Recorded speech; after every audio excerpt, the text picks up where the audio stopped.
Current नहीं है।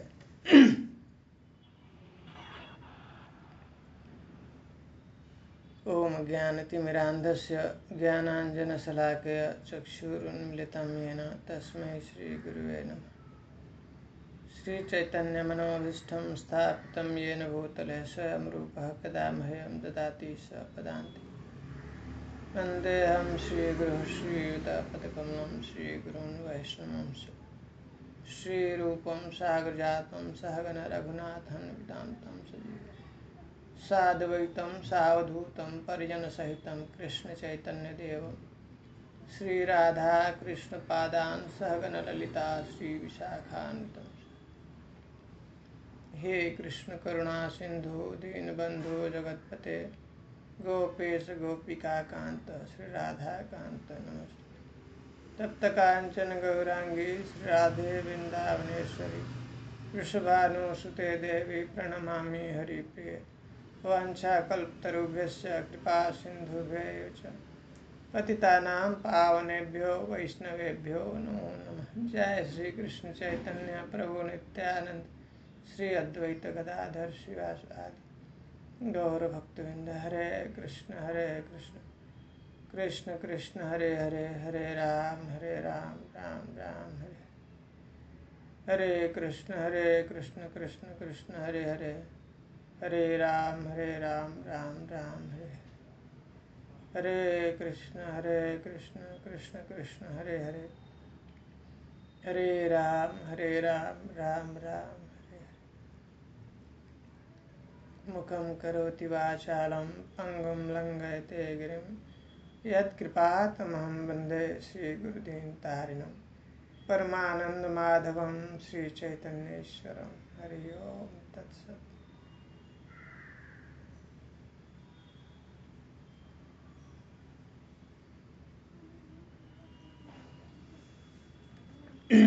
हरे कृष्ण। हरे कृष्ण। आज देखते हैं, कोशिश करते हैं कि आज खत्म हो जाए। काफ़ी समय से हम लोग ब्रह्म संहिता के बारे में चर्चा कर रहे हैं। आज हम लोग 53वें श्लोक पे आ चुके हैं। जी प्रभु जी, लास्ट टाइम 52 हुआ, 53 हम लोग पढ़ के फिर बंद कर दिए थे हम लोग। अच्छा ठीक है। तो यहाँ पे ब्रह्मा जी स्तुति कर रहे हैं भगवान को। भगवान के दिव्य जो है धाम का दर्शन कर रहे हैं और इस तरह से भगवान की महिमा में बताते हैं। क्या कहते हैं? धर्मो अथ पाप निचय श्रुतयस्तपांसि ब्रह्मादि कीट पतंग अवधयश्च जीवा यद्दत्तमात्र विभव प्रकट प्रभावा गोविंदम आदि पुरुषम तमहम भजामि। कह रहे हैं कि यहाँ पे बता रहे हैं कि जो कुछ भी इस संसार भौतिक जगत में हम लोग को देखने को मिलता है,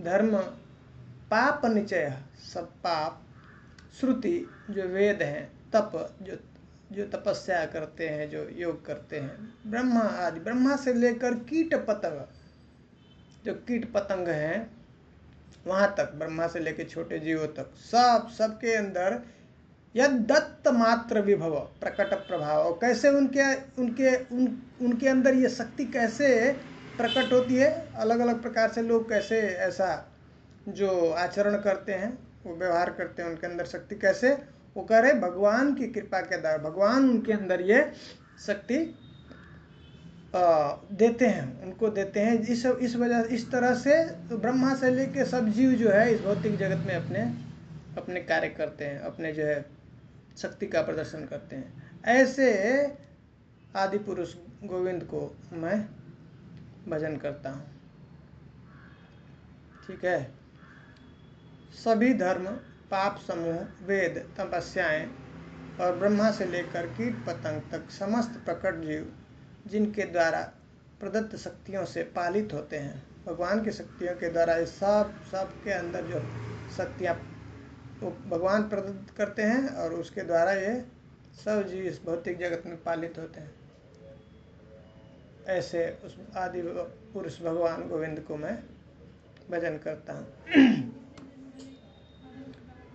तात्पर्य, धर्म का अर्थ है वेदाधिकार।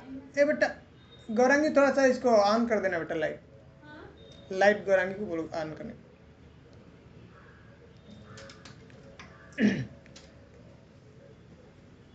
धर्म का अर्थ है वेदाधिकार प्राप्त 20 धर्म शास्त्रों द्वारा विहित वर्ण और आश्रम के कर्म। यहाँ पे कह रहे हैं ना कि धर्म के बारे में बता रहे हैं। धर्म का मतलब क्या है, धर्म का एक्चुअल मीनिंग क्या है?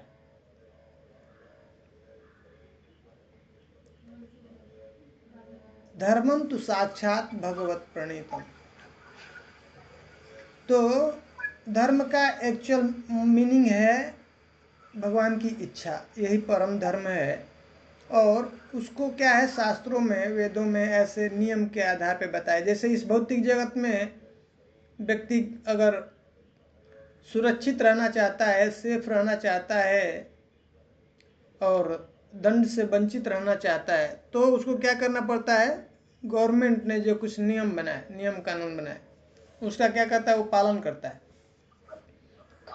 है ना। तो ये शास्त्रों में बताए हुए कुछ नियम कानून है भगवान के द्वारा, हाँ, वही धर्म है।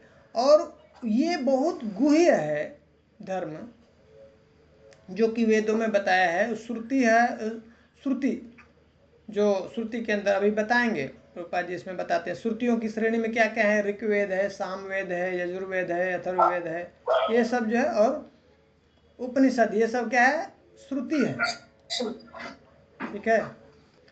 उस वेदों से हमारे कल्याण के लिए, हम लोग वेदों को अच्छे से समझ नहीं सकते हैं, हाँ, सामान्य जन नहीं समझ सकता है। तो जो विद्वान, जो पंडित हैं, जो ऋषि हैं, जो सेंटली पर्सन हैं, साधु हैं, उन्होंने क्या किया? उस वेदों से उठा करके छोटा छोटा हमारे लिए जो हम आसानी से समझ सकते हैं, उसके लिए उन्होंने क्या कर दिया ना, छोटे छोटे उसको उधर से एक्सट्रैक्ट किया, उधर से निकाला, वेदों से पढ़ा और देखा ये जो है काम का चीज़ है हमारे लिए। उन्होंने क्या कर दिया? एक ऐसे किताब लिख दिया हमारे लिए, एक जो है संहिता के रंजक। तो इस तरह से 20 प्रकार के धर्म शास्त्र हैं।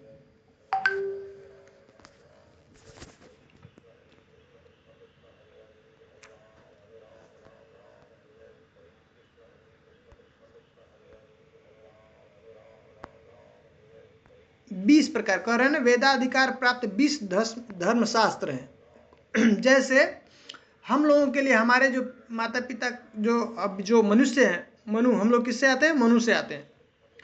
तो मनुष्यों के लिए मनु ने एक शास्त्र की रचना किया, उसको क्या कहते हैं? मनुस्मृति या मनु संहिता। ब्रह्मा जी का, हम लोग जो ये संहिता पढ़ रहे हैं, ये जो शास्त्र पढ़ रहे हैं, ये क्या है? ब्रह्म संहिता। ब्रह्मा जी ने हमारे लिए ये लिखा। ठीक है। वैसे ही ऐसे स्मृति बहुत सारे 20 प्रकार की स्मृति है, 20 लोगों ने। प्रभुपाद जी बता दें, उसमें से मुख्य जो है मनुस्मृति और याज्ञवल्क्य की स्मृति है। ऐसे पराशर स्मृति, बृहस्पति स्मृति, दक्ष स्मृति, गौतम स्मृति, यम स्मृति, अंगिरा स्मृति, अत्रि स्मृति, वशिष्ठ स्मृति, विष्णु स्मृति, हरित स्मृति, उष्णा स्मृति, अपस्तंभ स्मृति, संवर्त स्मृति, कात्यायन स्मृति, व्यास स्मृति, शंख स्मृति, लिखित स्मृति और शतातप स्मृति। ऐसे 20 प्रकार के ये जो है वो जो ऐसे जो महान जो ऋषि हैं, जो मुनि हैं, उन लोगों ने क्या किया है? हमारे लिए अलग अलग ये जो संहिता स्मृति की जो है रचना किया है। 20 प्रकार के, जो हमारे लिए, हमें धर्म के बारे में बताता है, जिससे हम उसका पालन करेंगे तो हमारे जीवन में किसी प्रकार की कोई कठिनाई नहीं होगी, इस भौतिक जगत में भी और हम लोग आध्यात्मिक। तो ये धर्म को कह रहे हैं कि विशेष तरह से क्या किया? दो उसमें बांटा है। दो उसका विभाजन किया। कैसे? दो उसमें कैसे है? वर्ण धर्म, वर्ण और आश्रम। धर्म को क्या किया? दो भागों में। ये बेसिकली जो नियम कानून है उसको डिवाइड किया। कैसे? दो भागों में, वर्ण और आश्रम। भगवान कह रहे हैं ना, चातुर्वर्ण मया सृष्टम गुणकर्म विभागश। तो ये वर्ण क्या होता है? वर्ण क्या है? कर्म के आधार पे होता है। हाँ, गुण और कर्म के अनुसार। ये ब्राह्मण, क्षत्रिय, वैश्य और शूद्र को उन्होंने क्या किया? विभाजन किया। उसमें जिसका जो स्वभाव होता है उसके हिसाब से ये अलग अलग वर्ग बना दिया भगवान। सब, हर एक व्यक्ति का स्वभाव एक जैसा नहीं होता नहीं। तो जिसका कैसा स्वभाव है उसके हिसाब से वो कर्म करेगा, उस तरह से उसका धर्म अलग होगा। तो उसके लिए ये शास्त्र अलग अलग शास्त्रों में बताया। ब्राह्मण के लिए अलग धर्म है, क्षत्रिय के लिए अलग धर्म है, वैसे क्या उसका स्वभाव है कैसा, उसके हिसाब से उसका धर्म होगा। ठीक है।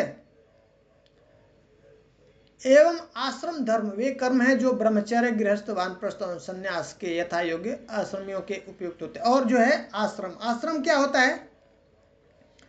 अब ये जो है ब्राह्मण, क्षत्रिय, वैश्य, शूद्र, ये कोई भी समाज को चलाने के लिए, संस्था को चलाने के लिए 4 वर्ग जरूरी है। नहीं रहेगा तो ये कोई भी समाज ठीक से चल नहीं सकता है। ठीक है। अब उसमें अब स्पिरिचुअल, ये जो बॉडी के लेवल पे हो गया ये 4 वर्ण। अब आश्रम का जो है स्तर वो किसके लिए? उसका अपलिफ्टमेंट के लिए है। उसको उसका जो आत्मा है ना, आत्मा के लिए उसका कैसे उसका प्रगति हो। उस जिस वर्ण में रहता है, ब्राह्मण हो चाहे क्षत्रिय हो चाहे वैश्य हो चाहे शूद्र हो, अब उसमें 4 विभाजन किया। ब्रह्मचर्य किया, गृहस्थ किया, वानप्रस्थ किया और संन्यास। ये क्या है? स्टेप बाय स्टेप जो है हम भगवान के करीब, भगवान को समझ सकते हैं, जान सकते हैं, उनको प्राप्त कर सकते हैं। उसके लिए एक ऐसा सुंदर व्यवस्था दिया। तो ये कंपल्सरी है। वर्णाश्रम धर्म क्या है? कंपल्सरी है सबके लिए। पर कलयुग में अभी क्या हो चुका है? ये ऑलमोस्ट खत्म हो चुका है। कोई पालन करता है ये ब्रह्मचर्य, गृहस्थ, वानप्रस्थ और संन्यास का? कोई नहीं पालन करता। अब ये तो ऐसा लगता है कि एक कल्पना है, ये संभव नहीं हो, सही हो ही नहीं सकता। कोई है नहीं, उदाहरण ही नहीं दिखता है।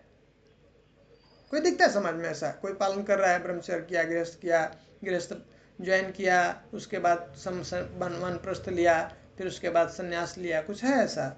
बहुत रेयर है ऐसा। पूरा संन्यास तो देखने को नहीं मिलता। हाँ, वानप्रस्थ संन्यास वो नहीं, ब्रह्मचर्य गृहस्थ भी वो नहीं है। उसके बारे में हमको पता नहीं, इसलिए हमको लग रहा है कि वो ब्रह्मचर्य है।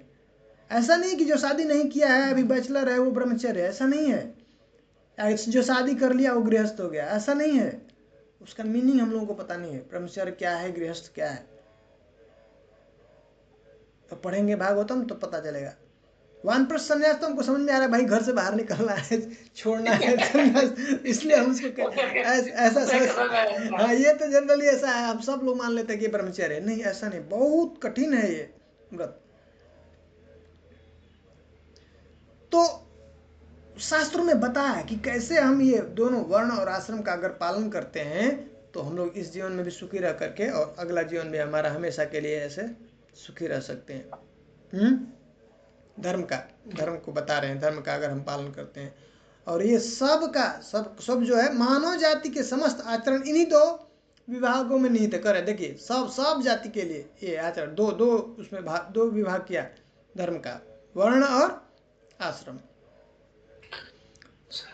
पाप का अर्थ है अविद्या, अर्थात सारे पापों तथा दुर्वासनाओं का मूल।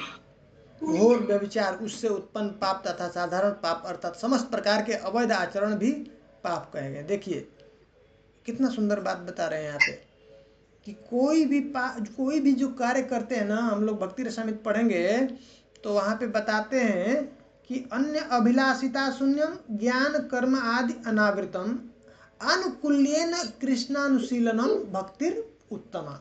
अनुकूल्येन कृष्णानुशीलनम, जो कृष्ण, ऐसा अनुशीलन, ऐसा कार्य, वो कार्य जो कृष्ण के लिए है, कृष्ण अनुशीलन, हाँ कृष्ण, और कैसा होना चाहिए वो, आनुकूल्य न, कृष्ण को जो प्रसन्न करने वाला हो, ऐसा कार्य जो करता है व्यक्ति कृष्ण के लिए, तो वो कार्य को क्या कहा जाता है, भक्ति कहा जाता है, वो भक्ति है। आनुकूल्य न कृष्णानुशीलन, कोई भी चेष्टा, कोई भी जो हम शीलन करते हैं मन से, कर्म से, वचन से,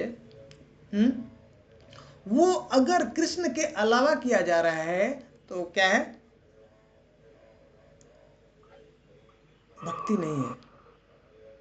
और वो भक्ति नहीं है तो क्या है, पाप कर्म है।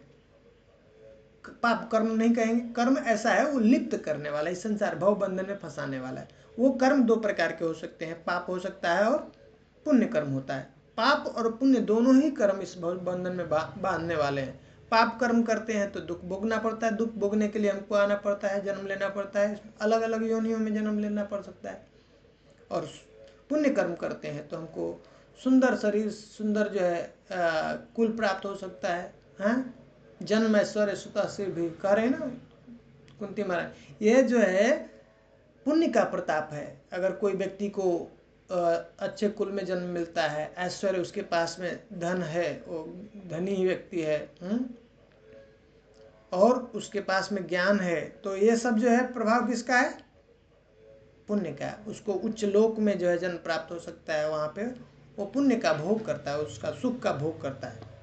लेकिन ये फिर भी ये जेल से बाहर नहीं निकालता है, ये इस जेल के अंदर ही रहता है फंसा हुआ। तो पाप का जब भक्ति करते हैं तो भक्ति का लक्षण में बता रहे हैं रूप गोस्वामी भक्ति रसामृत सिंधु में।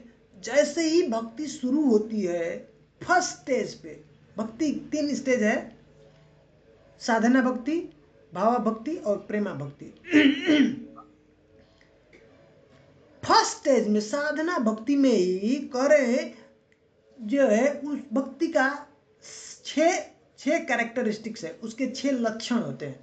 जैसे ही कोई ये भक्ति सच में शुरू करता है तो कह रहे हैं क्या होता है उत्पन्न,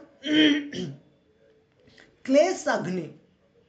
क्लेश अग्नि का मतलब, क्लेश के अंदर 3 भाग है। जैसे ये अंगुली है ना, अंगुली के अंदर 3 भाग होते, 3 पोर है ना एक अंगुली में, वैसे ही क्लेश अग्नि। अग्नि मतलब क्लेश का नाश कर देता है। भक्ति कैसा है, जैसे शुरू किया साधन भक्ति, जस्ट स्टार्ट किया, उसकी इतनी शक्ति है भक्ति में कि उसके क्लेश सब खत्म हो जाते हैं, नाश कर देता है, समूचा पूरा नाश कर देता है। कैसे, क्लेश जो है, क्लेश को 3 भाग में डिवाइड किया है। क्लेश, दुख क्यों होता है, दुख का कारण क्या है, तो कह रहे हैं कि उसका कारण है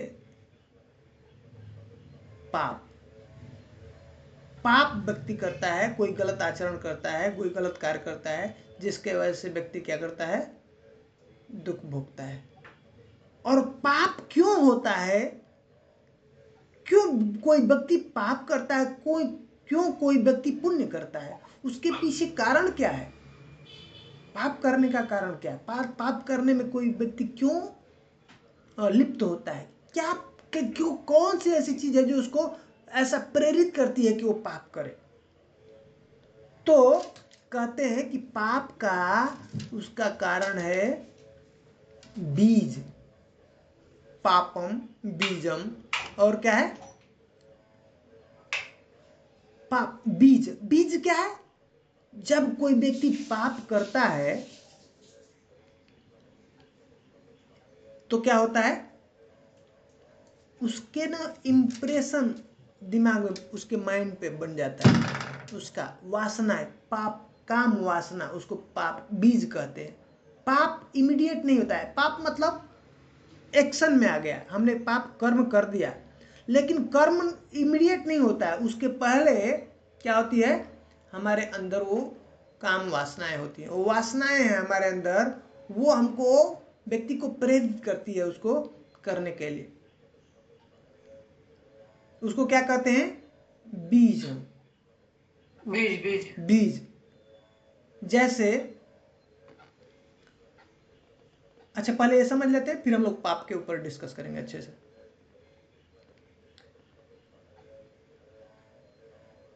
कहते क्लेश अग्नि, क्लेश को खत्म कर देता है। क्लेश का 3 विभाग है, उसमें क्या होता है, पाप है, बीज है और अविद्या है।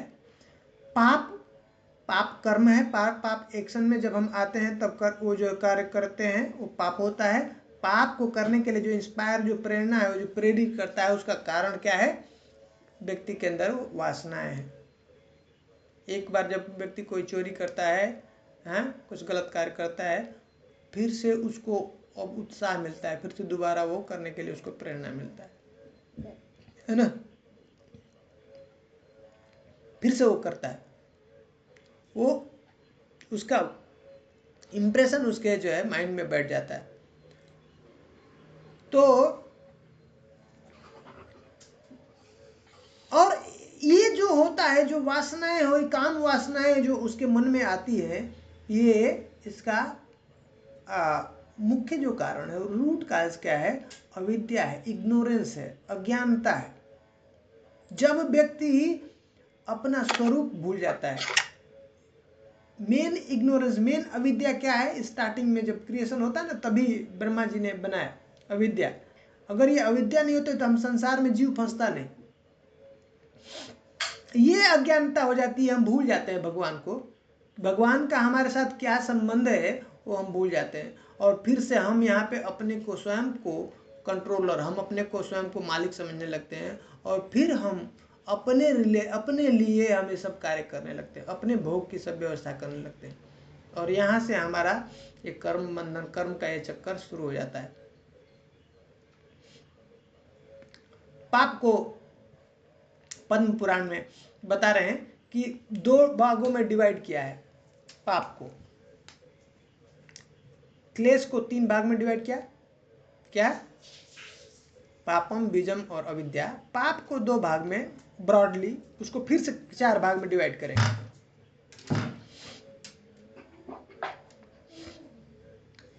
पाप जो है उसको बताएं प्रारब्ध और अप्रारब्ध, उसका 2 भाग है, ठीक है जी। हाँ। अब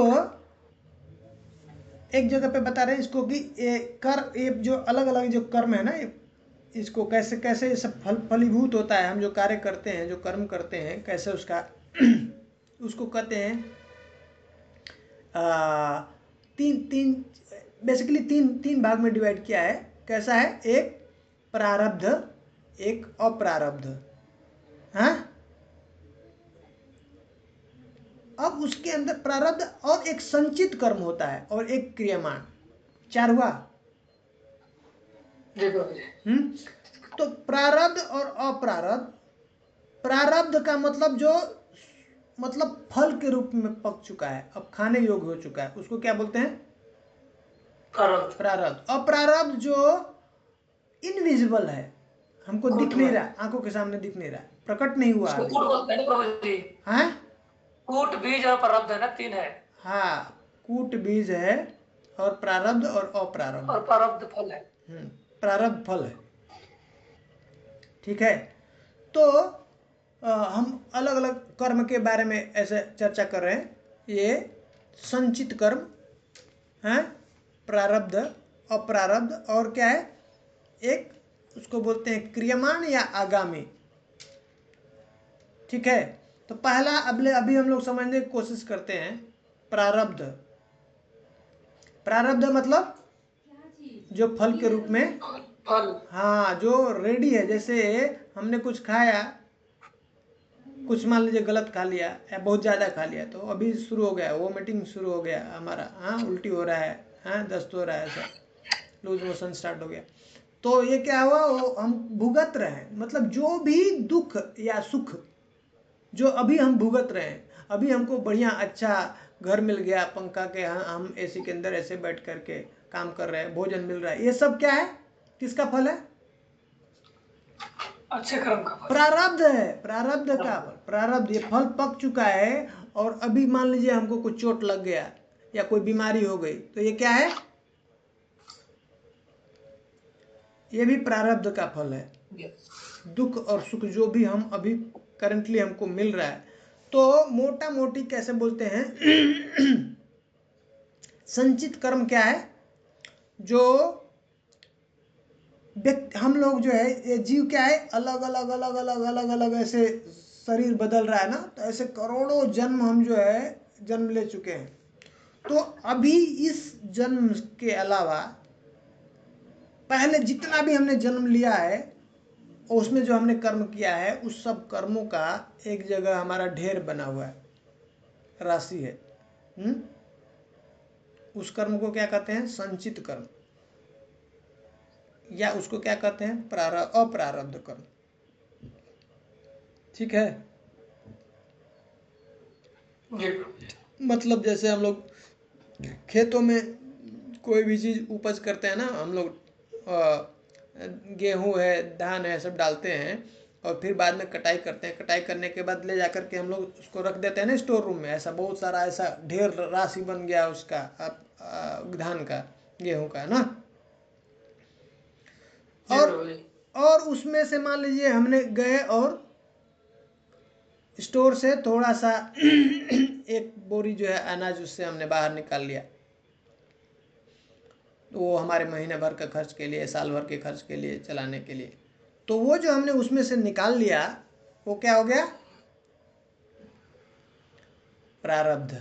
हाँ, तो वो संचित जो हमारे करोड़ों जन्मों का जो संचित कर्म है वहां से उठा करके दैव प्रकृति, हाँ प्रकृति दैव नेत्रेण, ये जो है किसके द्वारा ये जो डिसाइड किया जाता है? वो चेक करके क्या खाने लायक हो गया, जब पक गया है, इस जन्म के लिए कितना हमारे अकाउंट में है अभी खाने योग्य, पक गया है, हाँ उसमें से निकाल करके वो हमको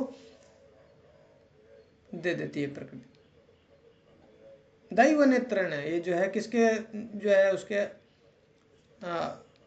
सुपरविजन में होता है? भगवान। हाँ, भगवान के सुपरविजन में होता है। वो चेक करके और उसको जीव को कितना भी इस जन्म, तो ये जो जन्म में हमको जो मिलता है इसलिए बोलते हैं प्रारब्ध। ये ऑलमोस्ट क्या है?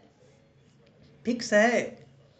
जैसे ही बच्चा जन्म लेता है, माँ के गर्भ में जाता है ना, तो उसका मृत्यु निश्चित हो जाता है। उसका कितना उसको भोग लेना है, मतलब कितना उसके जीवन में सुख और दुख, ये सब निश्चित निर्धारित हो जाता है।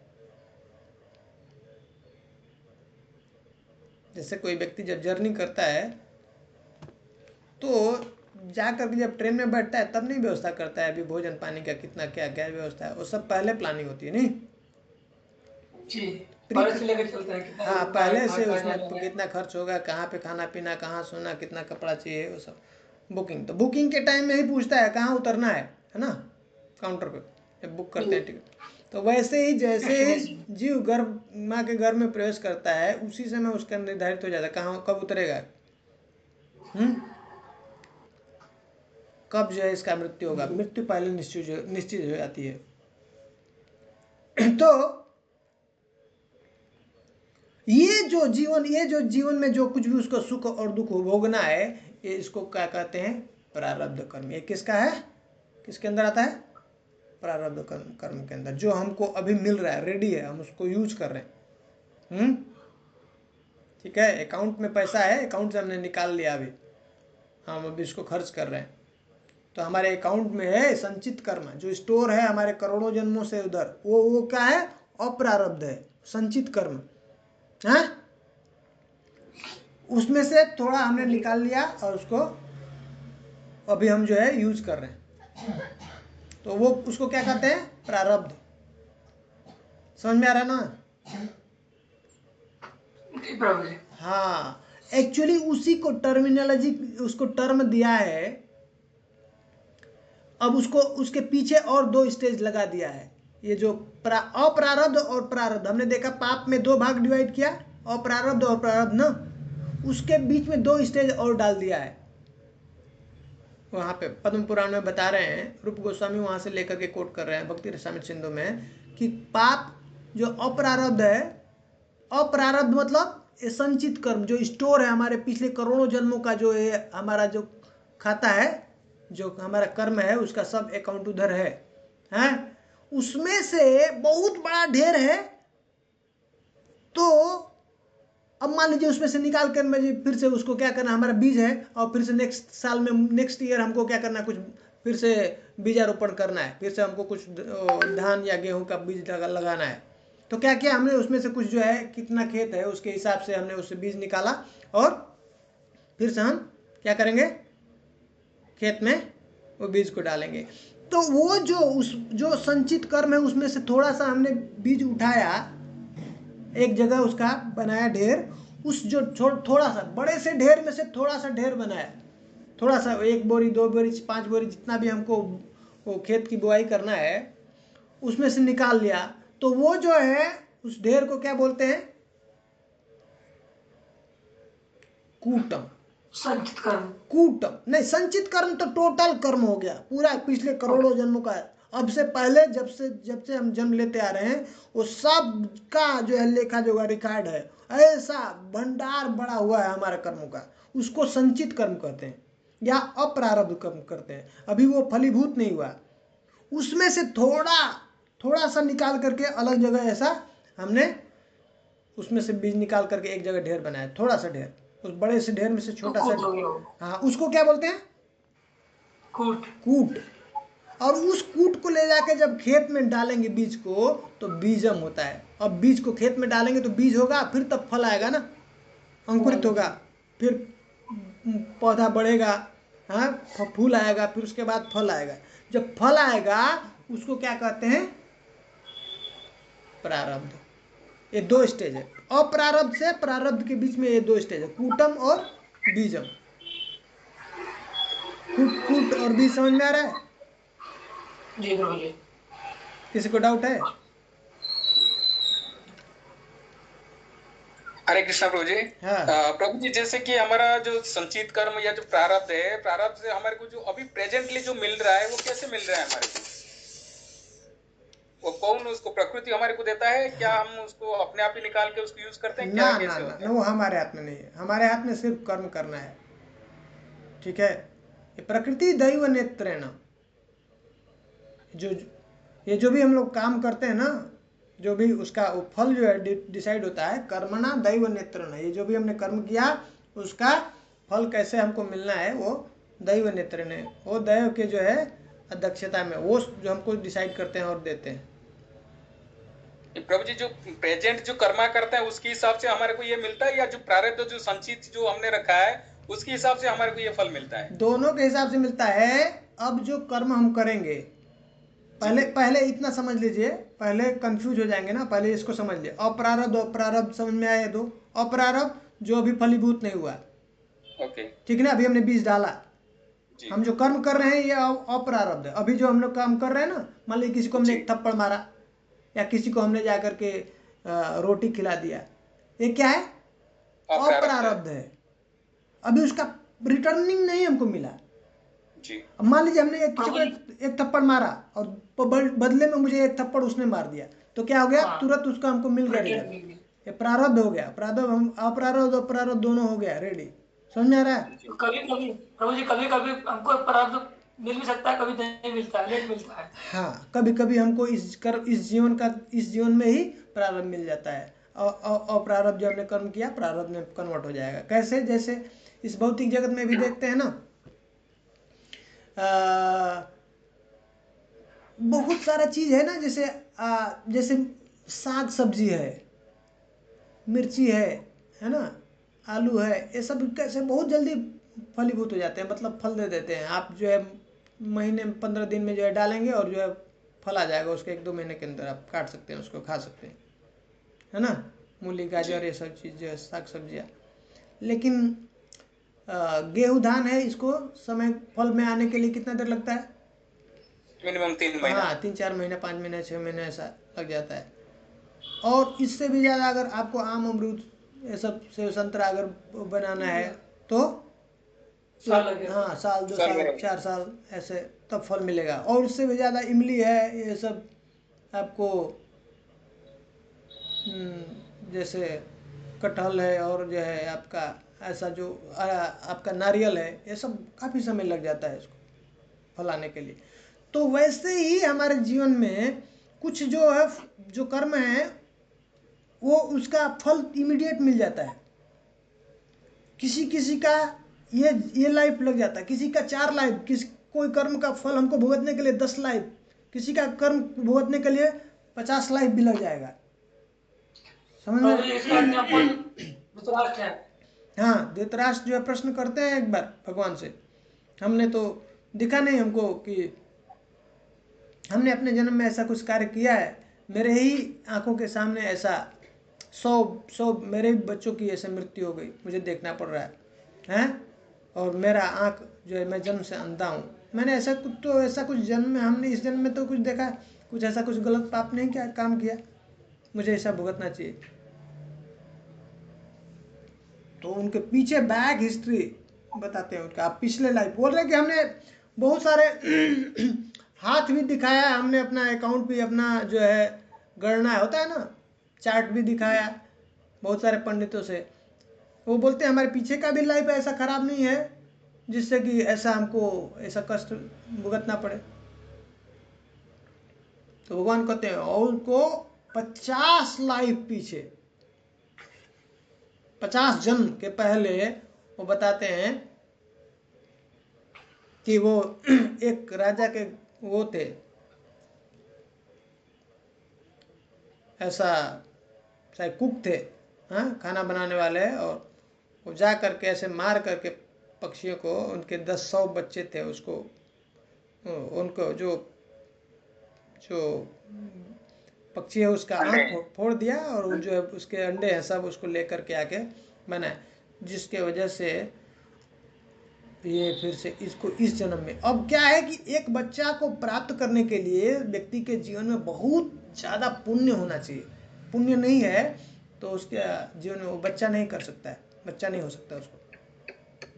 तो 100 बच्चे को प्राप्त करने के लिए उसके जीवन में उनको इतना समय, ऐसा 50 लाइफ लग गए, और इस जन्म में उनको फलीभूत हुआ, वो जो है जो उन्होंने कल ऐसा कार्य किया था उसका फल भुगतने के लिए अभी उनको इंतजार करना पड़ा।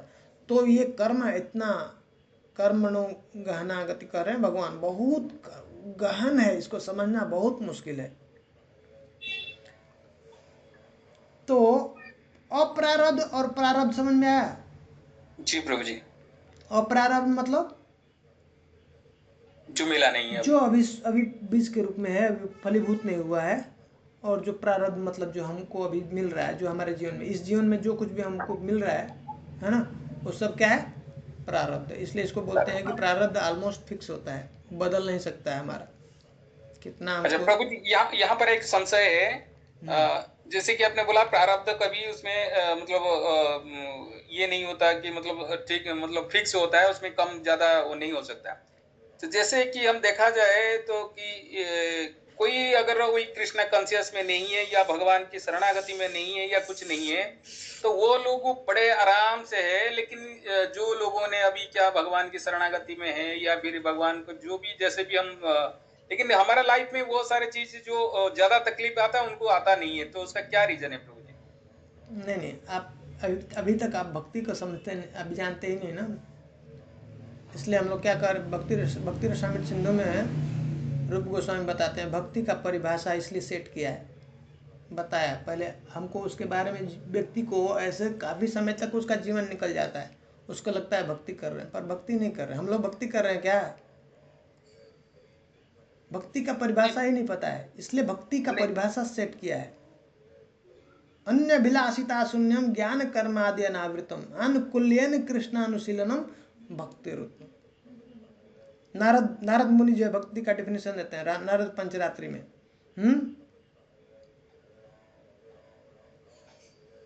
कहते हैं सर्व उपाधि विनिर्मुक्तम तत्परत्वेन निर्मलम ऋषिकेश सेवनम भक्ति रुच्यते। भक्ति किसको बताते हैं? वो बता रहे, उसको भक्ति कहते हैं। सर्व उपाधि विनिर्मुक्तम, उपाधियों से खत्म हो गया, अब उस देह से ऊपर उठ गया। तत्परत्वेन निर्मलम, अब पूरी तरह से निर्मल हो गया।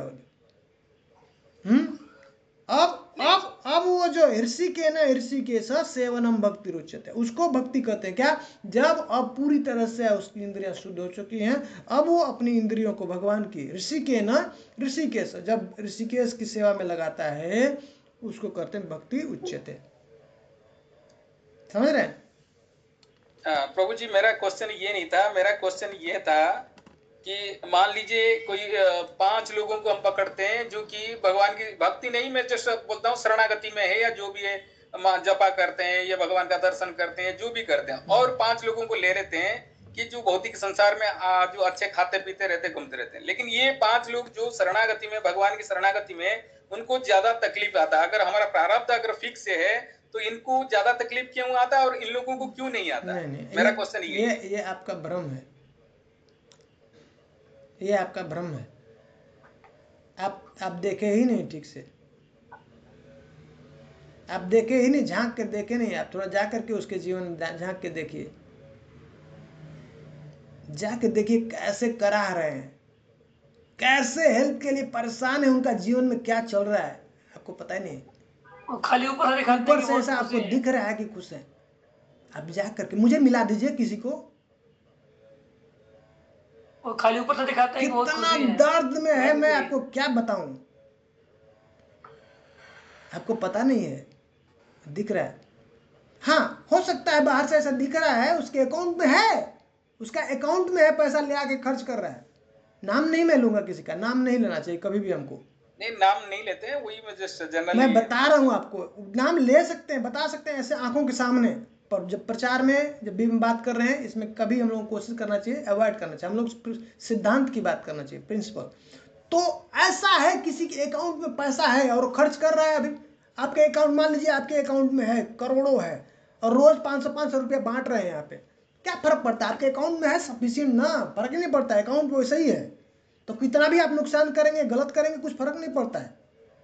समझ में आ रहा है? जी प्रभु जी। पर वो हो रहा है, खर्च हो रहा है, वो बीज डाल रहे हैं, बीज डल रहा है ना, बीज तो पड़ रहा है ना। इसको क्या बोलते हैं? जो अभी चल रहा है, जो अभी हम कार्य कर रहे हैं, अभी जो कार्य कर रहे हैं, पीछे जो वासना है उसकी वजह से व्यक्ति प्रेरित होता है कार्य करने के लिए।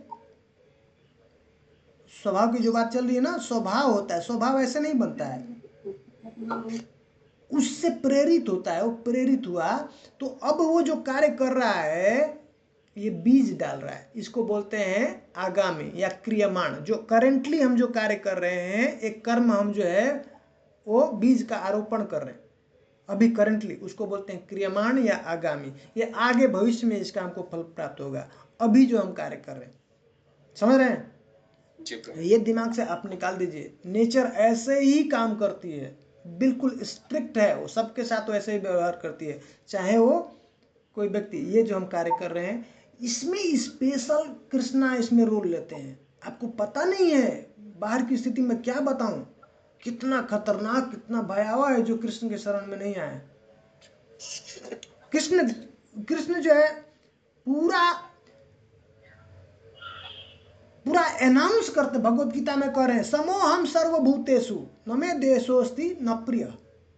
मैं समोहम सर्वभूतेषु, सब जीवों के प्रति मैं क्या हूं? सम व्यवहार करता हूं, बराबर। न मे देशोस्ति न प्रिय, मैं किसी से नहीं द्वेष करता हूं, नहीं मैं किसी का ऐसे उसके ऊपर बहुत उसका किसी का प्रिय हूं। पर स्पेशल वहां पे मेंशन कर रहे हैं भगवान, क्या? ये भजंती तु माम भक्त्या, लेकिन वो व्यक्ति जो मेरी भजन करता है, भक्ति करता है, मेरी भक्ति पूर्वक जो मेरी सेवा करते, ये भजंती तु माम भक्त्या मयि ते तेषु चाप्यहम्, करे फिर मैं उसके हृदय में रहता हूं और वो मेरे हृदय में रहता है, वो अलग नहीं है मेरे से। उसके लिए मैं, भगवान कह रहे हैं स्पेशल उसके लिए पार्चल। समझ में आ रहा है? लेकिन प्रभु जी उसको तो आता है, इंटेंसिटी कम होता है। हाँ प्रभु जी, फल तो मिलता ही है, बट फल का जो इंटेंसिटी है वो कम रहता है। वो कम नहीं रहता प्रभु जी। अभी हम लोग आगे पढ़ने जा रहे हैं, इसमें अभी डिस्कस कर रहे हैं ना, खत्म कर देते हैं। भक्ति भाजाम जो है, क्या है, उसको पूरा तरह निर्दहती, वो उसको पूरा तरह से जैसे माचिस का तिल्ली है ना, पूरा ढेर को कैसे जला के राख कर देता है, वैसे भक्ति वैसे भक्ति पूरा जला के, जो कि कभी खत्म ही नहीं होने वाला, ये कभी खत्म नहीं हो सकता है।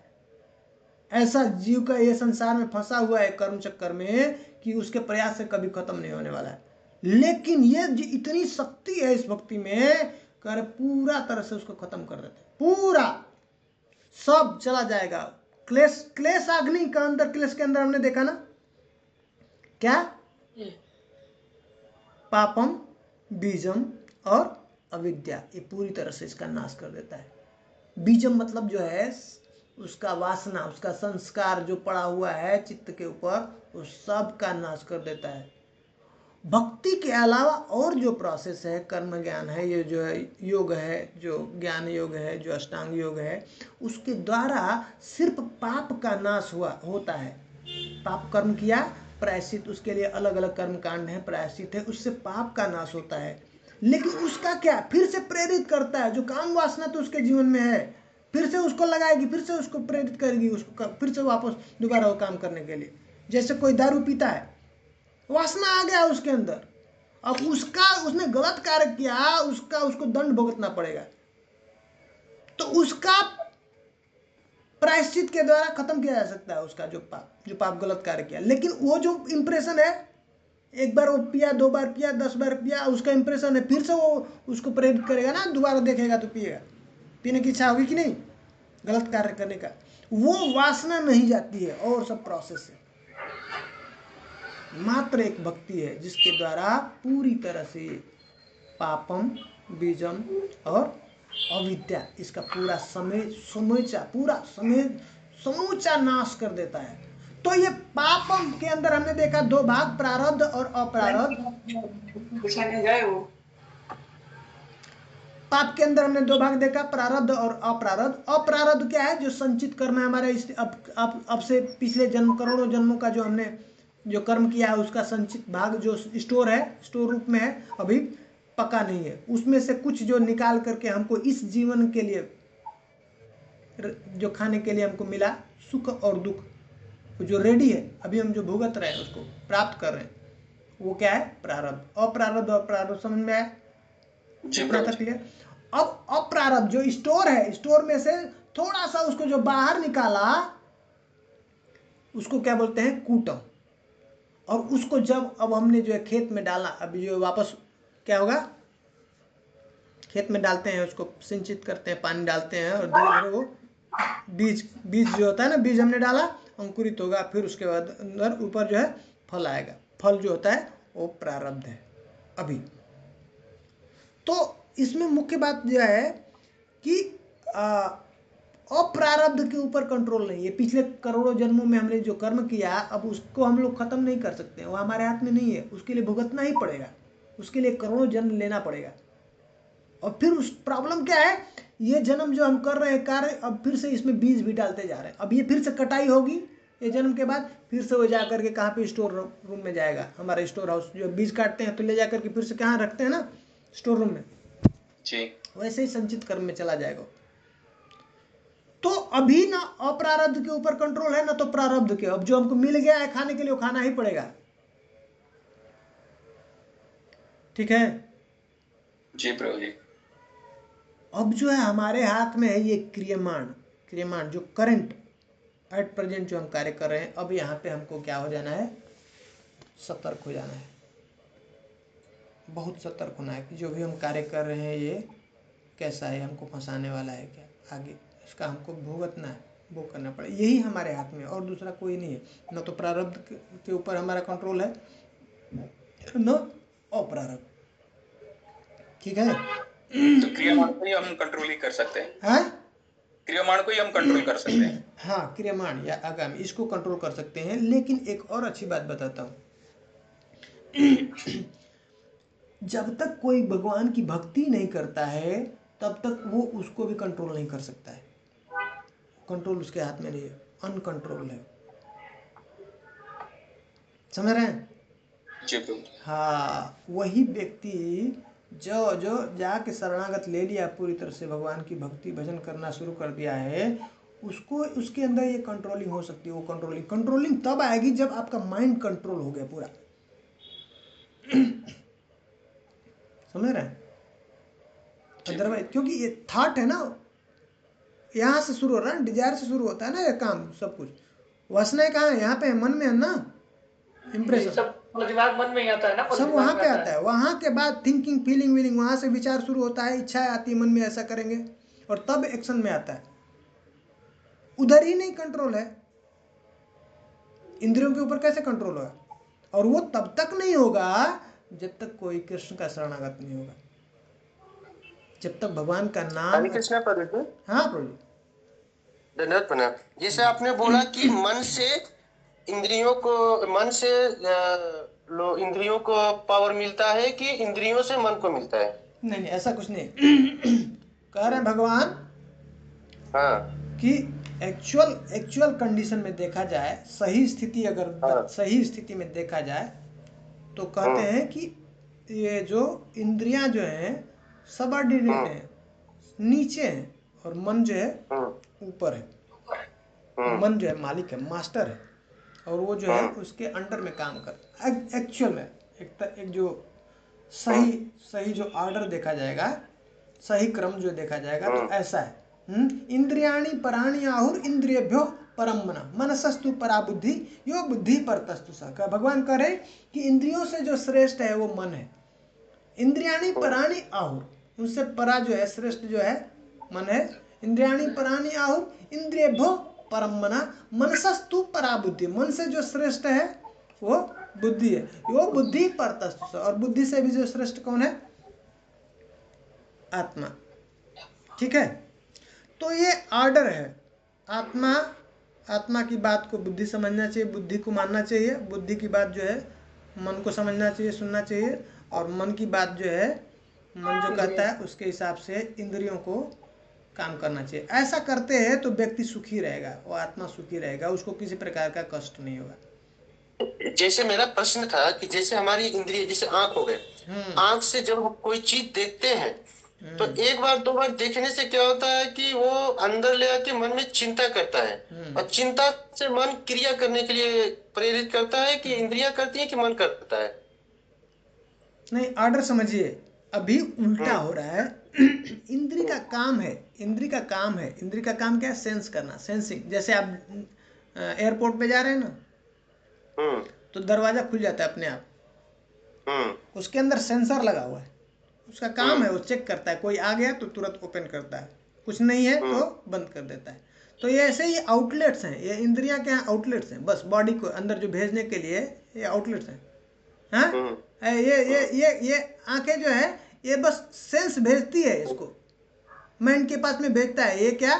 सेंसिंग। हाँ, ये जो है सुंदर चीज है, ये जो है ऐसी खराब चीज है, ये आंख जो है उसका वो भेजता है, सिग्नल भेजता है, इसका इतना ही काम है।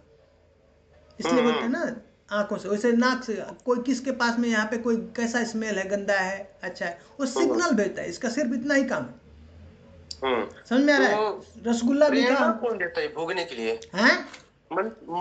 ये प्रेरणा कौन देता है भोगने के लिए? उसको मन देता है या इंद्रियां देती हैं? नहीं, सुनिए, ये अविद्या के कारण ऐसा होता है। भोगना जो है, भोग की बात होती है ना, ये अविद्या के कारण होती है।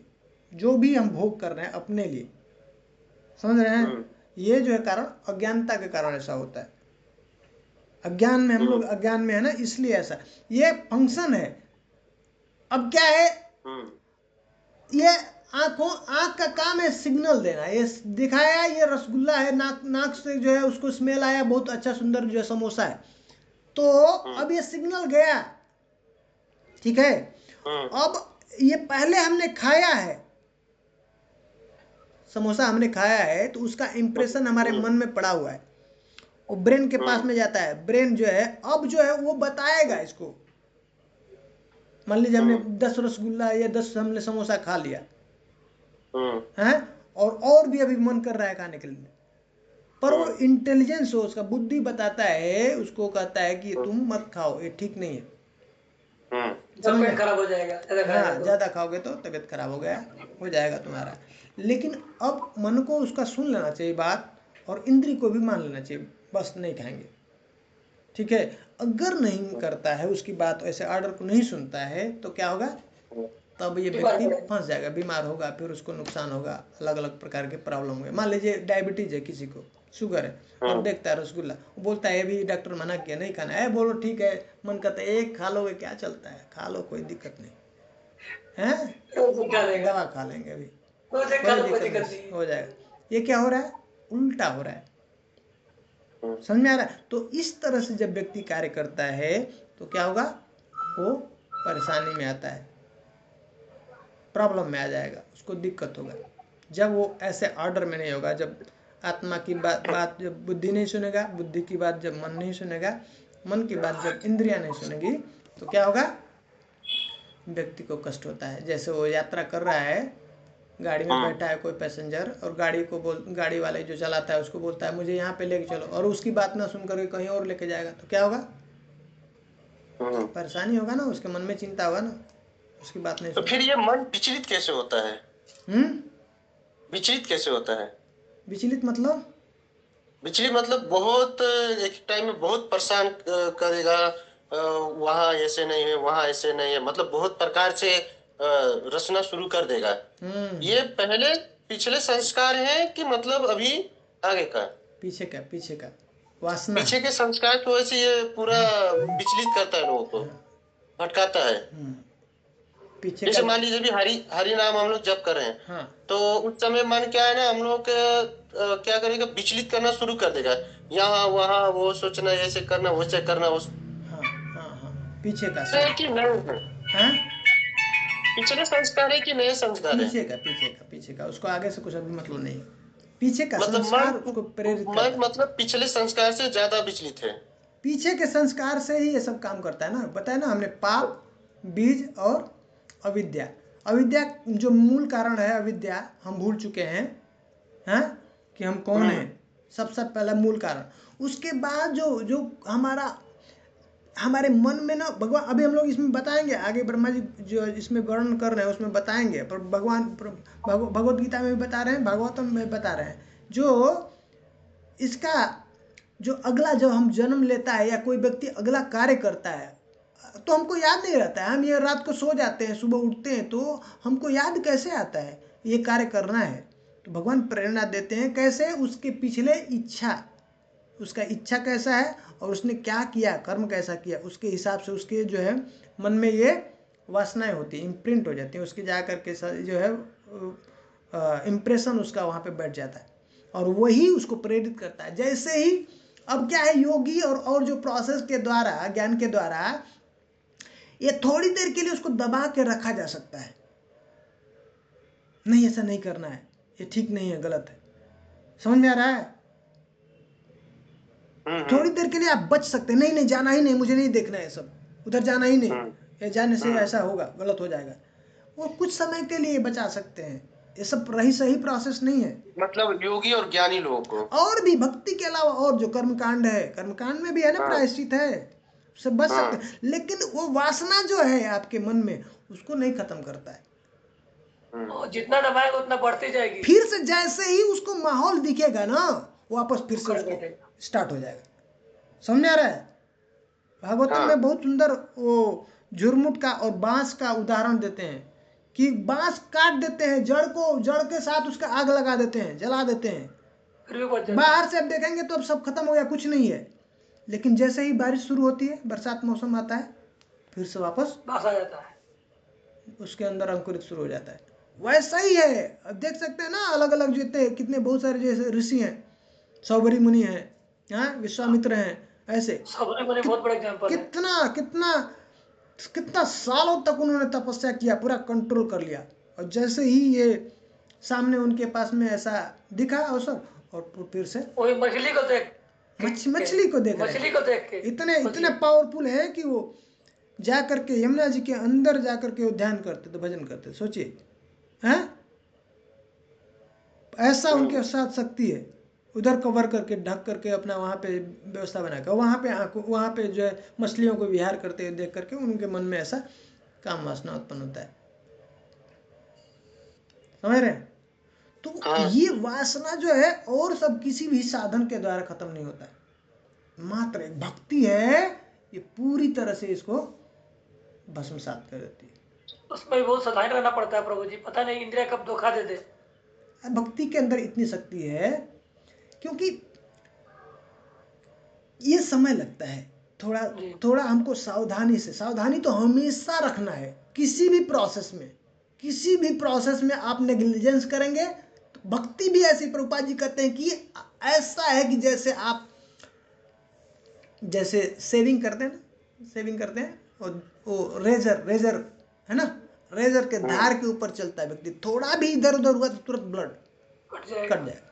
वैसा सतर्क रहना है कि सब एक प्रोसेस में कोई भी हो, सब में हमको बहुत सावधान नहीं रहेंगे, तुरंत अपना काट पीट कर लेंगे, बस हाथ पैर तोड़ लेंगे, एक्सीडेंट। तो सावधानी तो जरूरी है, लेकिन महिमा बता रहे इतनी पावरफुल है कि जैसे भक्ति नहीं कर रहे हैं, पहले ये बात समझ लो। इसलिए भक्ति रसामृत सिंधु जब पढ़ेंगे आप तो पता चलेगा कि भक्ति है क्या। पहले भक्ति के स्टेज पे आए, ये तो भ्रम है हमारा। जनरली लोग भक्ति को ऐसे सेंटीमेंट समझते हैं, सब लोग सोचते हैं कि भक्ति सब कर रहे हैं, नहीं। भक्ति का लक्षण बताया। भक्ति होते ही, जैसे ही स्टार्ट करेंगे, अभी स्टार्टिंग फेज पे साधना में, भाव भक्ति में नहीं पहुंचे, प्रेम भक्ति में नहीं पहुंचे, जरूरत नहीं है। फर्स्ट स्टेज साधना भक्ति में ही सब क्लेश का नाश हो गया, अविद्या पाप बीज सब खत्म, यहां तक कि अप्रारब्ध खत्म। जितना हमारा स्टोर था पिछले करोड़ों जन्मों का, सब सफाया। प्रारब्ध भी खत्म हो जाता है कुछ समय के बाद, प्रारब्ध नहीं जल्दी खत्म होता है। और दूसरे जो भजन नहीं कर रहा, जो भक्ति कर रहे हैं, उसका तो सोच ही नहीं सकते, वो कभी खत्म ही नहीं होगा। भक्ति एकमात्र ऐसी शक्ति है जिससे ये जो प्रारब्ध है हमारे जीवन में, हमने अभी बात कर रहे थे ना प्राणजीवन जी, कि ये खत्म नहीं है, फिक्स है, लेकिन इसको भी बदला जा सकता है भक्ति के द्वारा। पर आपने तो बोला कि पीछे वाला जो कर्म है वो तो भोगना ही पड़ेगा। नहीं, ऐसा नहीं मैंने बोला।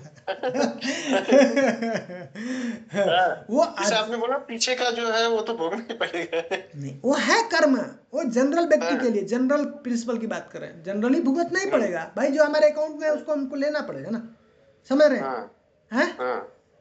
समझ रहे हैं? कि भगवान बोलते हैं कि भक्ति में करने से, भगवान बोलते हैं कि बोला जाता है जैसे भक्ति में लगते हैं उसके सारे, और गुरु की शरण में जाने से सारे पाप नष्ट हो जाते हैं। हाँ। तो फिर भोगना ये कहाँ से आते हैं? हाँ, भोगना।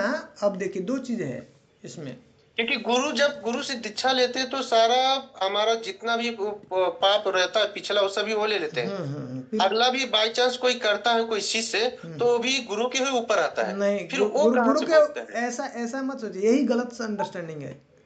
पिछला अप्रारब्ध खत्म हो जाता है, पिछला संचित कर्म जितना भी है सब भस्म हो जाता है। प्रारब्ध नहीं होता है, प्रारब्ध के लिए हमको प्रैक्टिस करना पड़ता है, लेकिन उसके बाद हम कर्म बनाते जाते हैं ना। हर क्षण हम पाप कर रहे हैं ना, पता ही नहीं कितना पाप कर रहे हैं।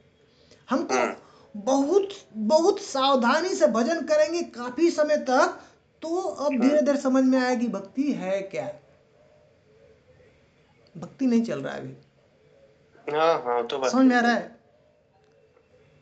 तो समझ में आएगा अभी भक्ति क्या है और पाप क्या है, पुण्य क्या है। पाप भी नहीं समझ में आ रहा है। अभी जाके पूछिए जनरली लोगों से, क्यों करना मुझे? वो जो पाप करते हैं उनके लिए जो है गंगा स्नान करना है, भगवान के पास मंदिर जाना है, पाप का मतलब ही नहीं पता है। जो भगवान की भक्ति नहीं कर रहा है, उसके अलावा जो भी कार्य कर रहा है वो पाप है। अपने लिए कर रहे हैं, जो कृष्ण के लिए नहीं कार्य हो रहा है वो पाप है। और कर्मी लोग तो बोलते हैं खूब पाप करो, गंगा जी में स्नान करो, सब धुल जाएगा। समझ रहे हैं? जो भी कार्य जो हम कर रहे हैं उसमें अगर हमारा थोड़ा भी भोग की वृत्ति है, जो कार्य कर रहे हैं हम अपनी भोग के लिए कर रहे हैं वो पाप है। अगर कृष्ण के लिए नहीं हो रहा है वो कार्य तो क्या है? पाप है। बंधन में डालेगा आपको, वो कार्य फंसा के रखेगा इस संसार। इसलिए कहने अन्य अभिलाषिता शून्यम ज्ञान कर्मादि अनावृतम। अन्य अभिलाषिता, अन्य क्या है? कृष्ण के अलावा और कोई भी अभिलाषा है, इच्छा है, भोग की आ रही है, कृष्ण की प्रसन्नता के लिए नहीं, कृष्ण की तुष्टि के लिए नहीं, कृष्ण की संतुष्टि के लिए अगर वो कार्य नहीं हो रहा है तो क्या है? वो भक्ति नहीं। अगर उसमें हमारा थोड़ा भी लेस मात्र भी अगर हमारा उसमें इंटरेस्ट है, अपने लिए है, तो भक्ति नहीं। शून्य, कोई स्थान नहीं, अन्य अभिलाषिता शून्य, जीरो कर दिया है। अरे समझ में प्रांजलपुर जी? जी प्रभु जी। कोई भी इच्छा अगर कृष्ण की प्रसन्नता के लिए मेरा नहीं है, कोई भी कार्य उसके अलावा, तो भक्ति नहीं। आते हैं ना टेम्पल में, आते हैं ना बहुत सारे लिस्ट लेकर के आते हैं ना, भाई ये भी हो जाए वो भी हो जाए, है कि नहीं? समझ में आ रहा है? भक्ति है, भक्ति कर रहे हैं? नहीं, भक्ति शुरू होगी। हाँ, एक प्रश्न प्रभु जी ने किया था, उसमें कभी कभी ऐसा भक्तों के जीवन में देखने को मिलता है कि वो बहुत उच्च भक्त है और उनके जीवन में कष्ट दिख रहा है। वो क्या है? यहाँ पे तो कह रहे हैं क्लेश अग्नि, जैसे ही शुरू किया नहीं भक्ति, पूरा क्लेश का नाश कर देता है। और क्लेश दुख तभी होता है, ये सब पाप है, बीज है, अविद्या है, उसके कारण होता है। वो तो भस्म कर दिया, स्टार्टिंग में ही खत्म हो जाता है। उसका क्या?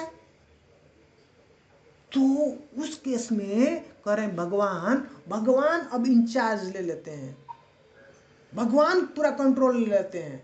जैसे भगवान की शरणागत में हम लोग आते हैं ना, अब उस व्यक्ति के लिए, इसको भक्ति में आगे बढ़ाने के लिए क्या चीज चाहिए, इसको दुख देंगे तो भक्ति में आगे बढ़ेगा, सुख देंगे उसके हिसाब से वो उसके अकाउंट में वो देते हैं। अब वो उसके कंट्रोल में हो जाता है, कृष्ण के कंट्रोल में हो जाता है।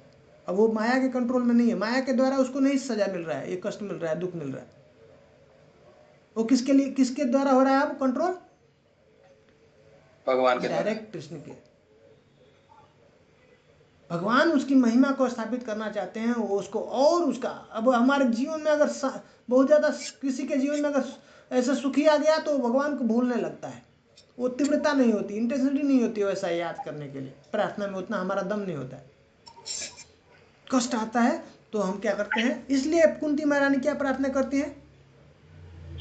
कष्ट आते रहते हैं। हाँ, कष्ट तो आप जा रहे हैं, कष्ट आते रहते हैं कि आप मिलते रहे हमारे को। हाँ, भवतो दर्शनम यत्चात् अपुनर्भव दर्शनम।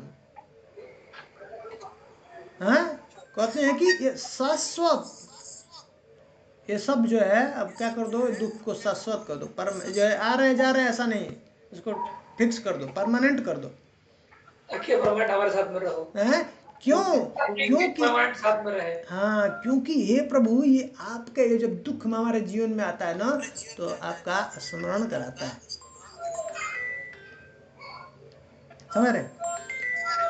तो उनके जीवन में अब ये जब दिखता है ये जो कष्ट, तो वो भगवान के डायरेक्ट कंट्रोल में, भगवान की इच्छा से, भगवान चाहते हैं उसको, तो उसको दुख चाहिए या सुख से, एक वो भक्ति के लिए कैसे वो भगवान के और करीब आए, जल्दी पहुंचे, उसके लिए वो व्यवस्था करते हैं। समझ में आया? जी प्रभु जी। इतना समझ में आया ना? ये पाप के बारे में समझ में क्लियर आया, कर्म के बारे में समझ में आया? जी प्रभु जी। हाँ, तो ये सब को भक्ति है, भक्ति साधन भक्ति में भाई बताया, साधन भक्ति का ये लक्षण, भक्ति के 6 लक्षण है। पहला क्लेश अग्नि, और दूसरा शुभदा, उसके जीवन में शुभ उदित हो जाते हैं, होने लगते हैं। अब संसार में सब प्रकृति देवता सब उसका अब सपोर्ट करने लगते हैं, उसके जीवन में शुभ का उदय हो जाता है। सब लोग उसको पसंद करने लगते हैं, सब उसको जो है उसको सबको अट्रैक्ट करने लगता है, वो सबका कृपा उसको प्राप्त होने लगता है। जैसे ही फर्स्ट स्टेज में 6 उसके लक्षण है भक्ति का। जो सच में शुद्ध भक्ति कर रहा है, सच्चा भक्ति कर रहा है, उसके जीवन में ये 6 लक्षण दिखने लगेंगे। 6 लक्षण बहुत समय लग सकता है, लेकिन कुछ लक्षण तुरंत दिखने लगते हैं। जैसे क्लेश अग्नि और शुभदा, उसके जीवन में शुभ का उदय हो जाएगा। सब जगह से सपोर्ट मिल जाएगा। और उसके बाद कहते हैं मोक्ष लघुताकृत और सुदुर्लभ। जैसे ही भक्ति करता है और भाव भक्ति में पहुंचेगा, नेक्स्ट स्टेज साधना भक्ति, ये दो लक्षण, क्लेश अग्नि और शुभदा। जैसे ही भाव भक्ति में एंटर करता है तो मोक्ष भी, उसको मोक्ष नहीं चाहिए भगवान से। अब जैसे लोग जाते हैं प्रार्थना करते हैं, सब करते हैं ना कि ये इससे मुक्त कर दो, ये चाहिए वो चाहिए, वो सबसे मुक्त। अब मोक्ष उसके लिए तुच्छ लगता है, मोक्ष की कामना नहीं, उसको मोक्ष की भी कामना नहीं, समझ रहे हैं? सुदुर्लभा। लेकिन यहां तक पहुंचना बहुत मुश्किल है, बहुत रेयर है, बहुत ज्यादा प्रयास करना पड़ता है साधना में, बहुत तत्पर होकर के। ऐसे हम लोग टाइम पास के लिए, रूटीन के लिए, गुरु महाराज ने कह दिया 16 माला जप करना, ऐसे कर रहे हैं तो ऐसे करोड़ों जन्म लग जाएंगे, भाव भक्ति तक नहीं पहुंच सकते हैं। बहुत तत्पर होकर के, सावधानी से, प्रेम से, जब तक हृदय से प्रार्थना करके हमारे अंदर वो तत्परता नहीं होगी, तब तक भाव भक्ति नहीं आएगा। भाव भक्ति नहीं आएगा तब तक ये सब है ना, बहुत समय लगेगा हमको, बहुत समय लग जाएगा, फिर जन्म निकल जाएंगे। इसलिए बहुत सावधानी से, सतर्क होकर के, सीरियस होकर के हमको भक्ति करना, भजन करना, हृदय से प्रार्थना करना है। ऐसे जब करेंगे लॉन्ग टाइम तक तो कृष्ण भी जल्दी से नहीं देते हैं, ये भाव भक्ति नहीं देते हैं। जो भक्ति की बात होती है ना, तो एक्चुअल भक्ति मतलब भाव भक्ति। भाव भक्ति के आने के बाद जो नेक्स्ट स्टेज होता है भाव का, जो परिणाम, वो प्रेम होता है। प्रेम जो जस्ट जैसे फ्लावर है ना, फूल है, जस्ट अभी अंकुरित हुआ, अभी जस्ट जो है ना बड़ा होने वाला है, अभी छोटा, जस्ट उसने अंकुरित अभी जस्ट स्टार्ट किया है, बड है, हैं? बड के रूप में। अब बाद में बड़ा जब हो जाता है, पूरा तरह से फूल गया, वो प्रेम है। प्रेम के स्टेज में आने के बाद कह रहे हैं कि क्या होता है उसके अंदर, सांद्रानंद विशेषात्मा और श्री कृष्ण आकर्षणी सचा। कह रहे हैं कि वो उसके अंदर इतना आनंद घन, इतना आनंद होता है, इतना आनंद, जो वो कैसा है, सांद्रानंद है, बहुत स्ट्रांग है। इसलिए कह रहे थे कि भक्ति के अलावा और कोई जो प्रोसेस है वो बचा नहीं सकता उसको, फिर से गिरेगा। क्योंकि आप लड्डू तब तक छोड़ेंगे नहीं जब तक आपको रसगुल्ला का टेस्ट नहीं मिला। समझ में आ रहा है?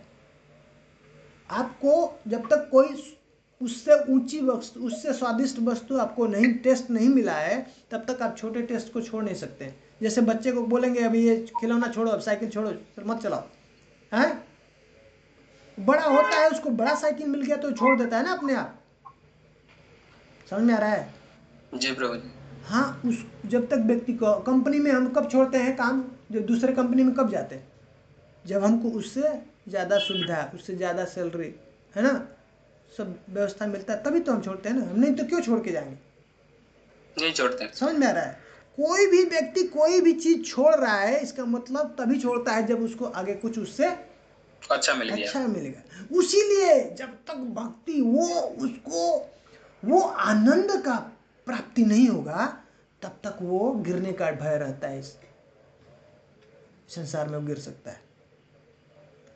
समझ रहे हैं?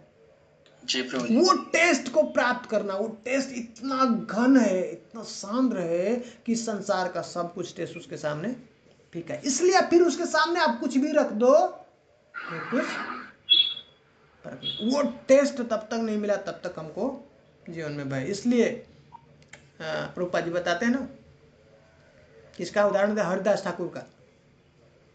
3 दिन तक वो वैश्या है ना उनके पास में आई है और कह रहे हैं कि मुझे नाम जप करने दो, नाम जप करने दो, ये मेरा कोटा है, उसके बाद में आपका इच्छा पूरा करूंगा। इतना आनंद है वो नाम में, इतना आनंद है कि उनको, और ये सब, और वो इतना पावरफुल है, नाम सुनते सुनते वो भक्ति हुई। 3 दिन के बाद सरेंडर हो गई। माया स्वयं आई टेस्ट करने के लिए, हरदास ठाकुर और भक्त भाई बोली मुझे अभी आप दीक्षा दे दीजिए। वो टेस्ट प्राप्त करना है हमको, सांद्रानंद विशेष आत्मा। और वो इतना स्पेशल है इसलिए उसका नाम ही दे दिया विशेष आत्मा।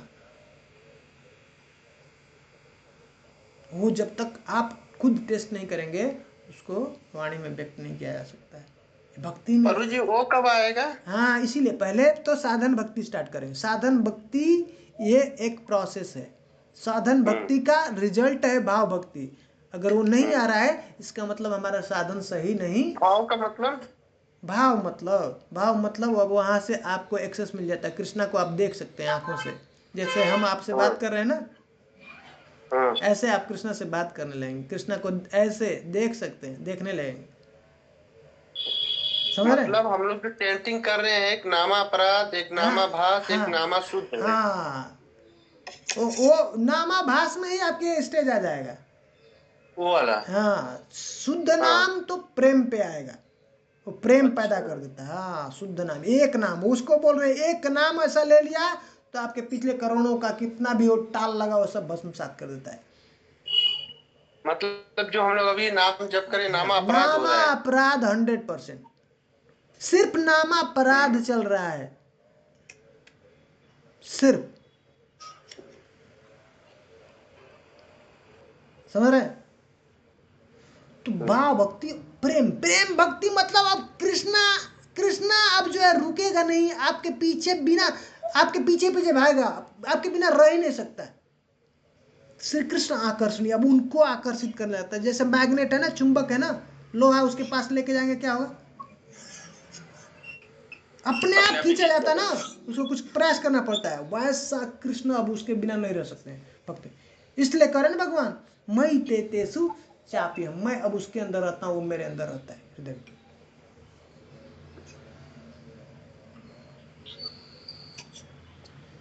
ये शक्ति है भक्ति की, इसलिए सीरियसली करना है। इसके अंदर इतना शक्ति है ना, पावर है, हम लोग को पता नहीं, इसलिए सीरियसली हम लोग को करना है। इसमें जो इतना सुंदर प्रोसेस बताया है, ये प्राप्त किया जा सकता है, ये संभव है, इसी जन्म में संभव है।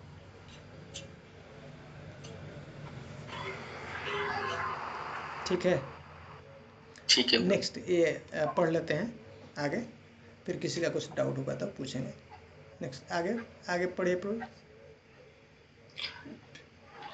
श्रुतियों की श्रेणी में ऋक, साम, यजुर और अथर्व एवं वेदों के मुकुटमणि रूप उपनिषद आते हैं।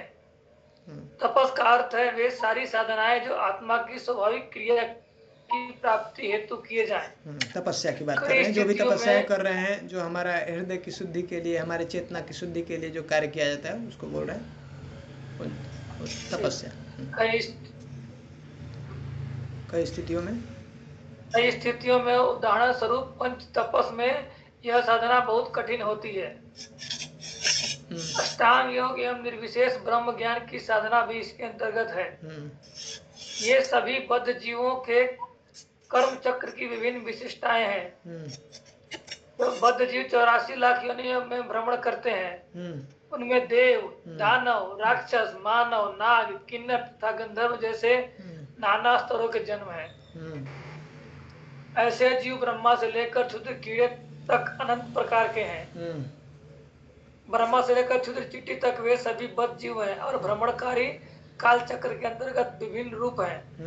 उनमें से प्रत्येक को व्यक्तिगत रूप से विभिन्न शक्तियां प्रदान की गई हैं और प्रत्येक किसी न किसी क्षेत्र में विशेष सक्षम है। किंतु ये शक्तियां उनमें स्वयं सिद्ध नहीं होती हैं। शक्तियों की मात्रा तथा प्रभाव गोविंद द्वारा प्रदत्त ऐश्वर्यों के संचार के अनुपात में होता है। ठीक है, इस तरह से ऐसे 84 लाख योनियां हैं जी, उसमें भ्रमण करता रहता है। ब्रह्मा से लेकर के छोटी चींटी तक ये सब बद्ध हैं, सब बद्ध हैं।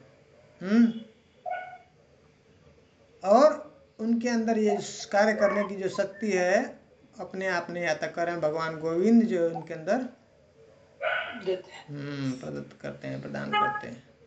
उसके हिसाब से जो जितना जो अनुपात में देते हैं उसके हिसाब से व्यक्ति उसका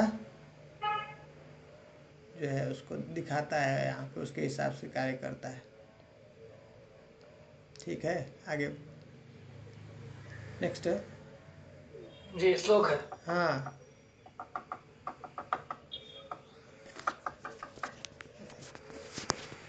54 है। एक मिनट।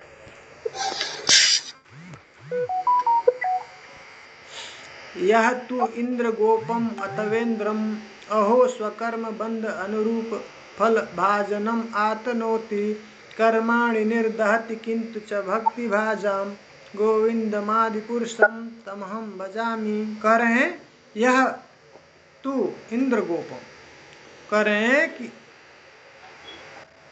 इंद्र गोप जो है एक कीड़े का नाम है, और इंद्र जो है राजा इंद्र है स्वर्ग के भी। तो इंद्र हो, वो इंद्र गोप हो, चाहे वो कीड़ा हो चाहे वो इंद्र हो, इंद्र गोपम अथवा इंद्र, कोई भी हो, छोटे कीड़े से लेकर इंद्र। उधर पहले बताया भगवान ने वो जो कह रहे हैं कि ब्रह्मा हो चाहे कीट पतंग, ब्रह्मा से लेकर के छोटे कीट पतंग। यहाँ पे कह रहे हैं कि चाहे वो इंद्र गोप, चाहे छिद्र जो कीड़ा हो या स्वर्ग के राजा इंद्र हो, कोई भी हो, ये सब कोई भी कर्म बंधन से मुक्त नहीं। बंधानुरूपम फल भाजन मातन होती, वो उसके अपने जो है कर्म है स्वकर्म बंधन, अपने कर्मों के हिसाब से वो जो है फल को भोग करता है ना। लेकिन कर रहे हैं कर्माणि निर्दहति किंतु च भक्ति भाजा, भक्ति के अंदर ऐसी शक्ति। यहाँ पे हमने अभी चर्चा किया, कह रहे हैं कि कर्माणि निर्दहति, उसको दहन कर देता है, उसको समूचा नाश कर देता है, नष्ट कर देता है। कौन? जो भक्ति भाजन, जो भक्ति रूपी जो है भगवान की भजन करता है, तो उसके सब कर्म को जला करके विनाश कर भस्मसात कर देते। ठीक है, मैं उन आदि पुरुष भगवान गोविंद का मैं भजन करता हूँ। पढ़िए ट्रांसलेशन जी। तात्पर्य, श्री भगवान निष्पक्ष रूप से पतित आत्माओं को उनके पूर्व जन्मों के संस्कारानुसार क्रिया करने तथा कर्म फल का भोग करने को विवश करते हैं। समझ में आ रहा है? पिछले जो जन्म में जो व्यक्ति जैसा कर्म करता है, उसके संस्कार के अनुरूप ही व्यक्ति वो फिर से इस जन्म में जो है उसका कर्म का भोग करता है, वैसा कर्म करता है और उसके हिसाब से वो भोग करने को विवश है। भक्तों के अलावा और जो कोई भी व्यक्ति है वो क्या है? कर्म करने के लिए विवश ही है, और भोग का वो जो भोग उसको प्राप्त करना है उसके लिए विवश है, मजबूर है, कोई स्वतंत्रता नहीं उसको। ठीक है? लेकिन देखिए ये वाला लाइन बहुत इंपॉर्टेंट। अब बोलिए, अब पढ़िए। साथ ही अपने भक्तों पर कृपा बस परीक्षा की अग्नि द्वारा सारे कर्मों के मूल में रहने वाली अविद्या तथा दुर्वासनाओं को दग्ध भी कर देते हैं। देखिए, करेक्ट। लेकिन अपने भक्तों की कैसी है? भगवान उसके ऊपर कृपा करते हैं, कृपा के द्वारा उस अग्नि से, अग्नि द्वारा सारे कर्म का जो भी है मूल जो है कर्म का, अभी हमने देखा क्या? अविद्या है, और उसका क्या है? वासना है। वो सब को पाप कर्म, सारा कर्म है, कर्म क्या है? पाप कर्म बोल रहे हैं। वो अग्नि द्वारा सारे कर्मों को, और उसके मूल जो है क्या है? कर्म जो जिसके द्वारा वो करवाती है, अविद्या और वासना, उसकी दुर्वासना है, वो सबको क्या कर देते हैं? खत्म कर देते। ये देखिए शक्ति है किसकी? भक्ति की। आगे बढ़। कर्म यद्यपि अनादि है तथापि नाशवान है। अपने परिश्रमों के फल भोगने की आशा से कार्य करने वाले लोगों का कर्म अक्षय हो जाता है तथा कभी, देखिए यहाँ तक कि ये कर्म कैसा है ना, ये कभी खत्म ही नहीं होने वाला है, अनादि है, इसका कोई पता नहीं सकते कब से शुरू हुआ है और कब तक चलेगा, अक्षय है। हाँ, लेकिन कह रहे हैं कि ये नाशवान है। कैसे? भक्ति के द्वारा। अब आगे वाला पढ़िए। अपने परिश्रमों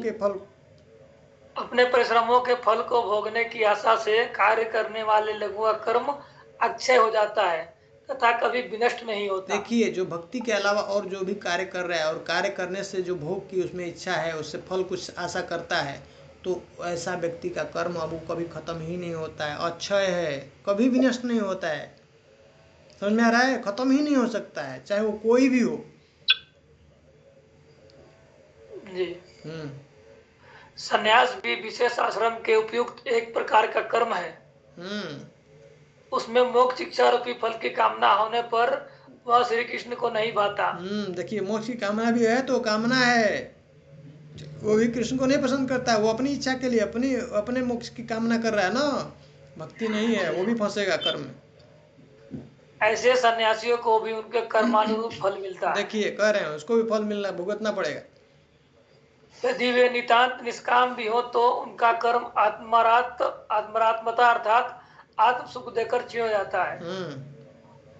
किंतु शुद्ध भक्त सारे कर्म तथा ज्ञान के प्रयासों को छोड़कर एवं कृष्ण सेवा के अतिरिक्त अन्य समस्त अभिलाषाओं से मुक्त होकर अनवरत श्री कृष्ण की इंद्रिय तृप्ति द्वारा श्री कृष्ण की सेवा करते हैं। देखिए, शुद्ध भक्त ये पहचान बता रहे हैं। श्री कृष्ण उन भक्तों के कर्म वासना एवं अविद्या को पूरी तरह ध्वंस कर देते हैं।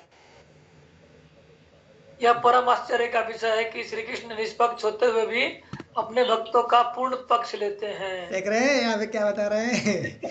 सब कृष्ण जो है भक्तों के कर्म वासना और अविद्या पूरा तरह से ध्वंस कर देते हैं।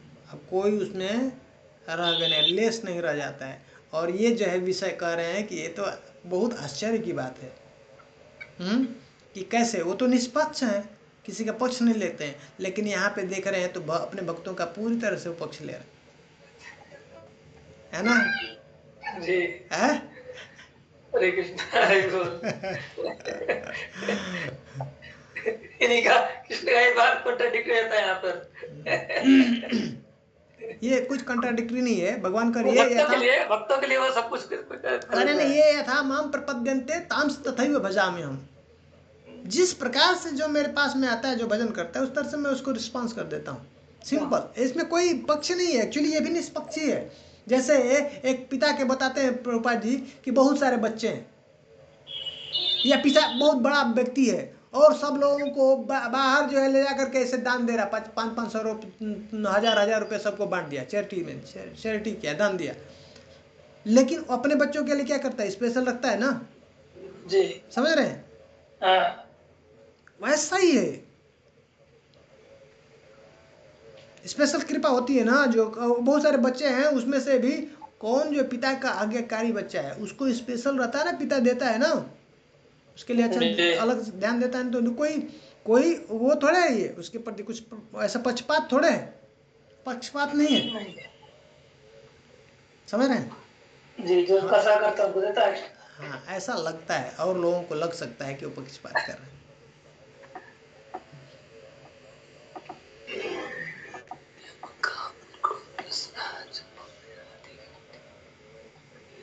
यम काम क्रोध सहज प्रणयादि भीति वात्सल्य मोह गुरु गौरव सेव्य भावई सचिंत्य तस्य सदृशीं तनुमा पुरेते गोविंदमादि पुरुषम तमहं भजामि। यम क्रोध काम सहज प्रणयादि भीति वात्सल्य मोह गुरु गौरव सेव्य भावई संचिन्त्य तस्य सदृशीं तनुमा पुरेते गोविंदम आदि पुरुषम तमहं भजामि। कारण कि ये थोड़ा डीप है, मैं बस उसको ऊपर से बता के चला जाऊंगा। ये डीप है, बहुत डीप है। अब जैसे पहले हम लोग चक्कर पढ़ रहे थे ना, ये भाव के स्टेज में, भाव जब स्टेज में पहुंचते हैं तो तब ये अलग अलग रस है, रस अलग अलग रस में भगवान का जो भजन करते, वो भाव के स्टेज में जब पहुंचता है व्यक्ति भक्ति करते करते, तो तब अब उसका भगवान के साथ ओरिजिनली बहुत ही आध्यात्मिक जगत में उसका क्या संबंध है वो रिविलेशन होता है, उसको प्रकाशित होता है, उसको पता चलता है। ठीक है? और तब वो उसमें भजन कर, वैसा कांस्टेंट भजन करता है, भक्ति भगवान का सेवा करता है वैसा। तो अब अलग अलग प्रकार के अब रसा होते हैं।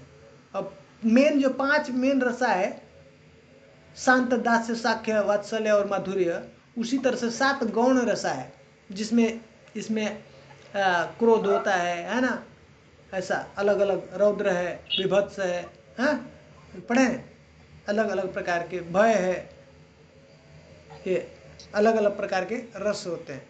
12 रस है ना, 12 रस हैं। तो 5 मुख्य है और 7 गौण। तो उसमें कह रहे हैं कि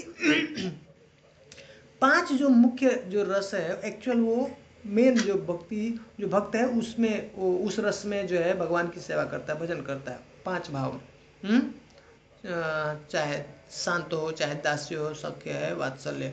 लेकिन उसके ऊपर भी कृपा कर देते हैं भगवान, जो क्रोध के द्वारा भी ऐसा भय से भगवान का ऐसा भजन कर रहा है, वो भगवान को ऐसे भगवान के पास में जाता है, भजन नहीं कर रहा है, वो भक्ति नहीं है, लेकिन उसके ऊपर भी कृपा कर देते हैं भगवान, उसको भी जो है मुक्ति दिला देते हैं, मुक्ति यहाँ से मुक्त कर देते हैं उसका। वैसे आदि गोविंद जो है, आदि पुरुष भगवान गोविंद का मैं भजन करता हूँ। यहाँ पे ब्रह्मा जी बता रहे हैं भगवान का जो वो करुणा भाव देख करके,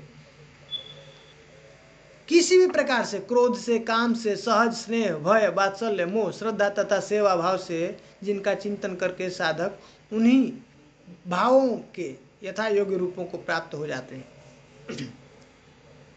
नीचे डिटेल्स में बताते हैं प्रभुपाद जी तात्पर्य। अब भक्ति को 2 प्रकार की भक्ति को बताते हैं। एक वैधि भक्ति है, रागात्मिका भक्ति है।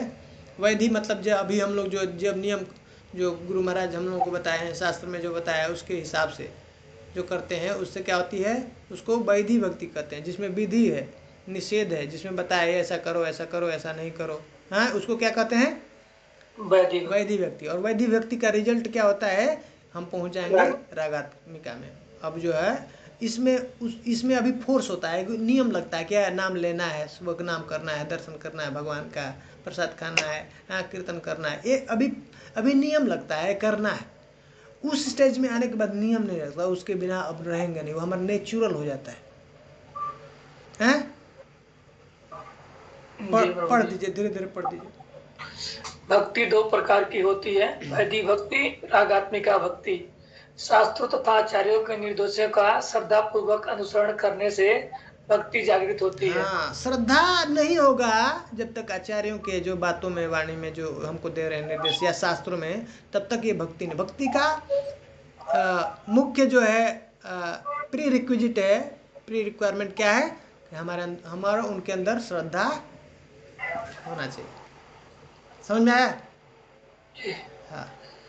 ऐसी भक्ति शास्त्रों विधि निर्देशों के अनुसार होती है। इसके अंदर विधि और निषेध होते हैं, भाई ऐसा करो, ऐसा नहीं करो।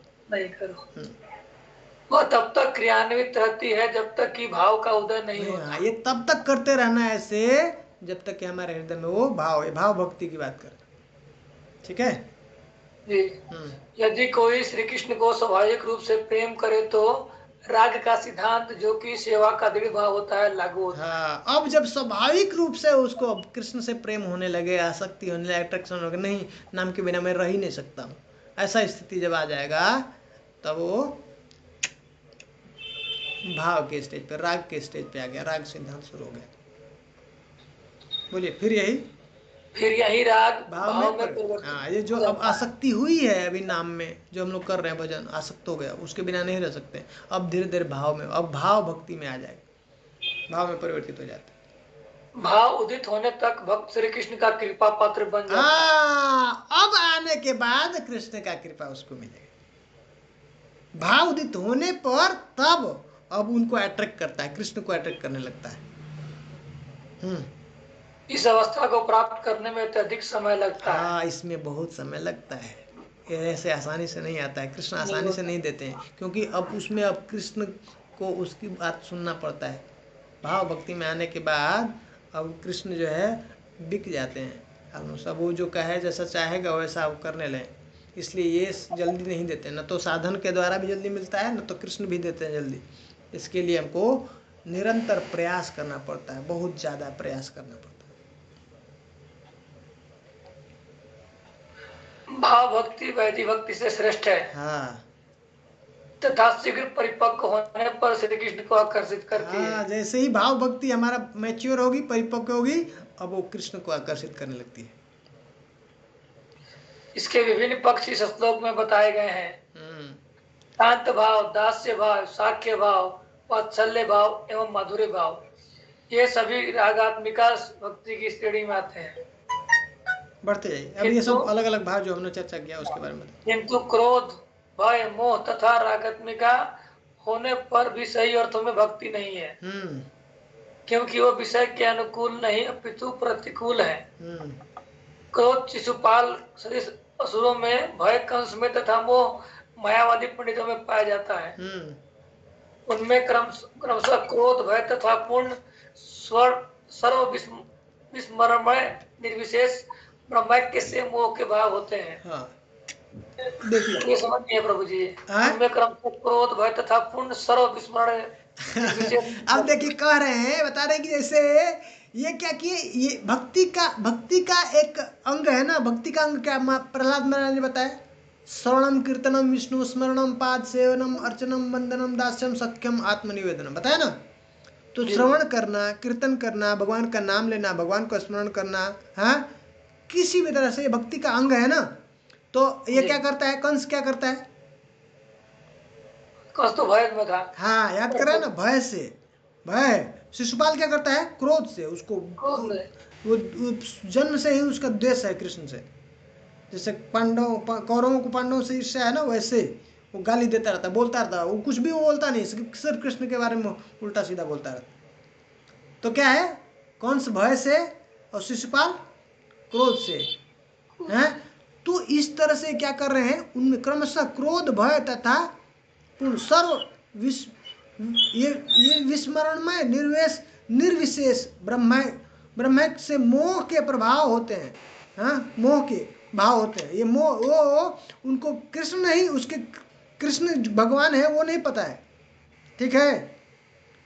परंतु चूंकि उनमें भक्ति के विषय के प्रति अनुकूलता नहीं होती, इसलिए उनमें भक्ति नहीं आ पाती। वो अनुकूल नहीं है ना। अच्छा, वो मतलब गुस्सा में रहता है। हाँ, वो निगेटिव है उनका। उनके भाव जो है वो पॉजिटिव नहीं है भगवान के प्रति। लेकिन और जो 5 जो भक्त करते हैं, दास्य है, शांत है, उसमें क्या होता है, वो वे शांत भाव में, यद्यपि राग, उदासीन तथा अब इसमें से क्या होता है ना, दास्य, सख्य, वात्सल्य और माधुर्य में एक्टिव होती है, एक्टिव सेवा होती है। दास्य में भगवान की सेवा करता है, साख्य में जो है फ्रेंडशिप है, वात्सल्य में बच्चे की तरह उनका देखभाल करते हैं, और माधुर्य में जो है प्रेम करते हैं। हाँ, इसमें एक्टिव होता है। लेकिन दास जो शांत है ना, शांत में एक्टिव नहीं सेवा होता, समझ रहे हैं। वो उसको बोल रहे हैं ये जो है उदासीन होता है। तो इसलिए इसमें उनको शरीर मिलता है, लेकिन ऐसा शरीर नहीं मिलता है जो शांत जो मुक्ति 5 प्रकार की होती है ना, हाँ, तो वो जो मुक्ति इनको होती है, जो असुरों को होती है, ये जो कंस है, ये शिशुपाल है, इनको मुक्ति सायुज्य मुक्ति होती है, समझ रहे हैं। इनकी भी मुक्ति हो जाती है, लेकिन सायुज्य मुक्ति इनको देते हैं भगवान। लेकिन ये जो शांत है ना, अब भगवान को सेवा करना चाहते हैं पर एक्टिव नहीं है।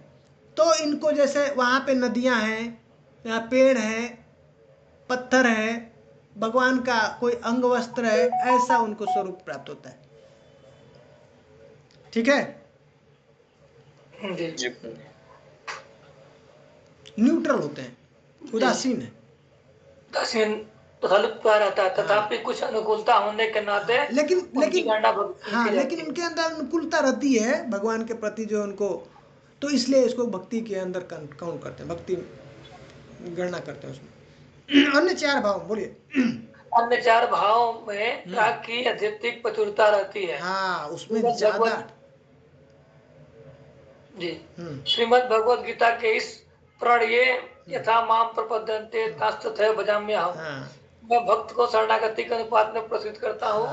यही करें, ये यथा माम प्रपद्यन्ते तस्तथैव भजाम्यहम्। हम करें कि अब जिस प्रकार से जो व्यक्ति शांत में, दास्य में, सख्य में, वात्सल्य में, माधुर्य में, जिस भाव से वो मेरे पास में भजन करता है, मैं वैसे ही उसको पुरस्कृत करता हूँ, मैं उसके उस अनुपात में उसको रिस्पॉन्स करता हूँ।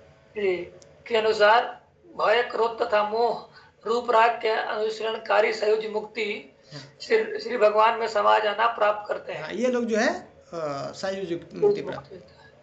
शांत भक्तों को ब्रह्म तथा परमात्मा में अनुरक्ति के अनुरूप शरीर प्राप्त होता है।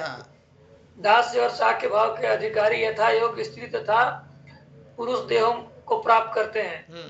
वात्सल्य श्रेणी के उपासक मातृ या पितृ भाव हेतु उपयोगी देह प्राप्त करते हैं। एवं श्री कृष्ण के मधुर प्रेमी विशुद्ध गोपी देह का लाभ करते हैं। समझ में आ रहा है? अलग अलग जो जिस भाव में रहेगा, जिसका उसकी इच्छा होगी उसके हिसाब से उसको शरीर प्राप्त होता है। दास्य भाव में है तो उसको उसके हिसाब से स्त्री या पुरुष कैसा उसको भगवान की सेवा करना चाहता है, वैसा वात्सल्य में उसको माता पिता भगवान का माता पिता बनेगा, ऐसा शरीर प्राप्त होगा।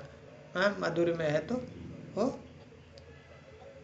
वैसा गोप या गोपिका उसको हाँ विशुद्ध गोपी देह का लाभ प्राप्त होता है जी। अब श्रिया कांता पढ़े? हाँ पढ़िए। नहीं करते हैं।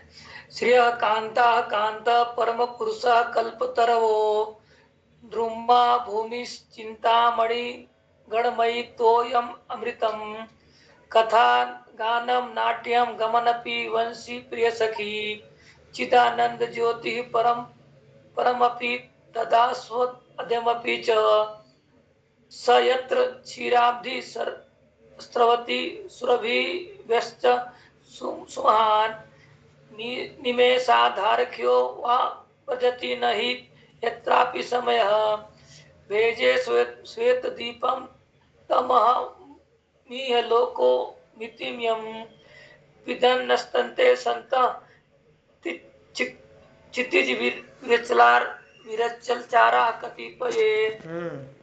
श्रियः कान्ताः कान्त परमपुरुषः कल्पतरवो द्रुमा भूमिश्चिन्तामणिगणमयि तोयममृतं कथा गानं नाट्यं गमनपि त्वंसि प्रियसुखी चिदानन्दं ज्योतिः परमपि तदास्वाद्यमपि च स यत्र क्षीराब्धिः स्रवति सुरभिभ्यश्च सुमहान् निमेषार्धाख्यो वा व्रजति नहि यत्रापि समयः भजे श्वेतदीपं तमहमिमः गोलोकमिति यं विन्दन्तस्ते सन्तः क्षिति विरलचाराः कतिपये। अब यहाँ पे भगवान के जो धाम का अलग अलग जो है, श्रियाः कांताः कांतः परम पुरुषः कल्पतरो। हाँ, जो भगवान की जो वो वहाँ पे जो सहस्र लक्ष्मी हैं वो कल्पतरो, वहाँ पे कल्प जो है वृक्ष ना द्रुम मतलब जो वहाँ की जो पेड़ हैं, भूमि चिंतामणि है, तोयम अमृतम जो यहाँ का जल जैसा कैसा अमृत के समान है, कथा वहाँ पे ज्ञान है, जैसा कोई बोलता है तो ऐसा लगता है गीत गा रहा है, नाट्यम गमन अपय कोई चलता है तो उसका लगता है कि नृत्य है, वंशी प्रिय सखी चिदानंदम ज्योति परमपि। ऐसे भगवान की वहाँ पे जो धाम है वैकुंठ, वो जो गोलोक, वो कैसा है, क्षीराब्धि स्रवती सुरभि भ्यश्चा सुमहान। जो इतनी वहाँ पे जो सुरभि गायें हैं जो स्वयं ही भगवान के प्रेम से क्या करती हैं, ऐसे दूध जो उनसे निकलता रहता है और दूध से इतना वो पूरा चारों ओर भर जाता है दूध से, उसको क्या बोलते हैं, क्षीराब्धि। वो जो है श्वेत दीप, इसलिए उसको क्या बोलते हैं, श्वेत दीप। अब वही जो है गोलोक वृंदावन है, गोलोक उस धाम को बता रहे हैं। और इसको विदन्तस्ते संत क्षिति विरलचाराः कतिपय, इसको ये बात जो गोलोक वृंदावन है इसको सब नहीं समझ पाते। विदन्तस्ते क्या करें, जानता है, कौन जानता है, ते संत अनुभवी जीव क्षिति, इस जगत में विरला ही कोई है, शरह कतिपय कुछ ही जो विरले लोग हैं, जो संत हैं, ऐसे महान व्यक्ति जो इस सत्य को, जो भगवान के धाम को जान पाता है। ठीक है जी प्रभु जी, इसको पढ़ सकते हैं।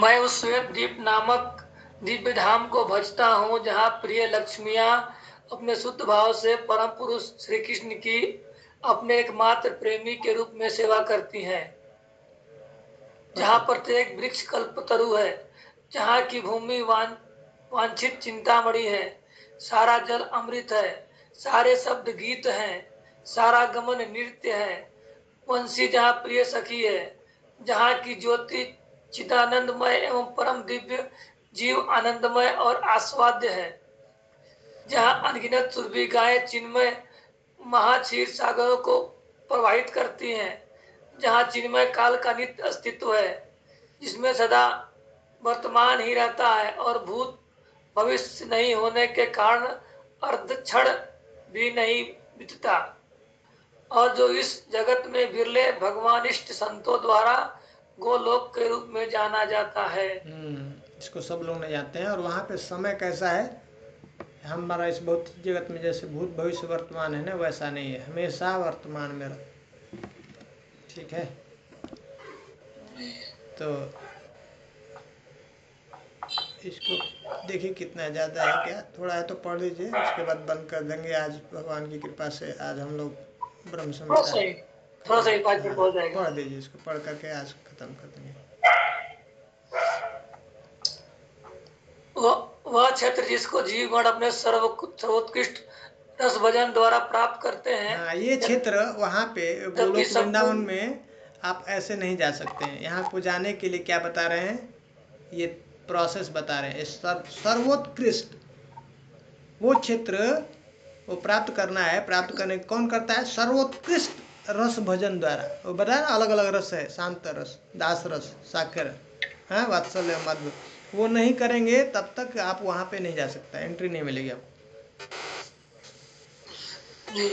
यद्यपि संपूर्ण चिन्मय है तथापि विविधता से कदापि रहित नहीं है। हाँ, जैसे लोग कहते हैं कि वहाँ पे कोई वो नहीं है, वैरायटी नहीं है। नहीं, वहाँ पे वैरायटी है। ये भौतिक जगत में जो चीज़ है उस वो तो है ही, और उससे ज़्यादा भी वहाँ पे आध्यात्मिक जगत में है। क्रोध, भय तथा मोह द्वारा निर्विशेष ब्रह्म धाम प्राप्त होता है।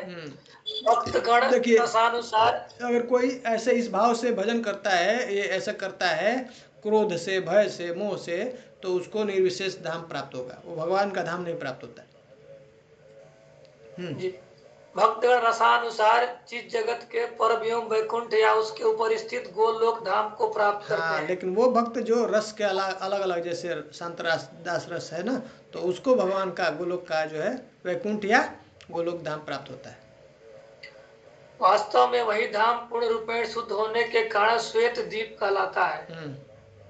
जड़ जगत में जो लोग भक्ति सिद्धि चरम रस का लाभ करते हैं, वे इहलोक स्थित गोकुल, वृंदावन एवं नवद्वीप में उसी श्वेत द्वीप तत्व का अवलोकन करके उसे गोलोक का ही नाम देते हैं। जो सिद्ध हो चुका है भक्ति में, जड़ जगत में लोग के जो लोग के भक्ति सिद्धि चरम का रस का लाभ करते हैं, जो इस स्टेज पे पहुंच चुका है, वो इस भौतिक जगत में रहते हुए भी उसका दर्शन कर सकता है।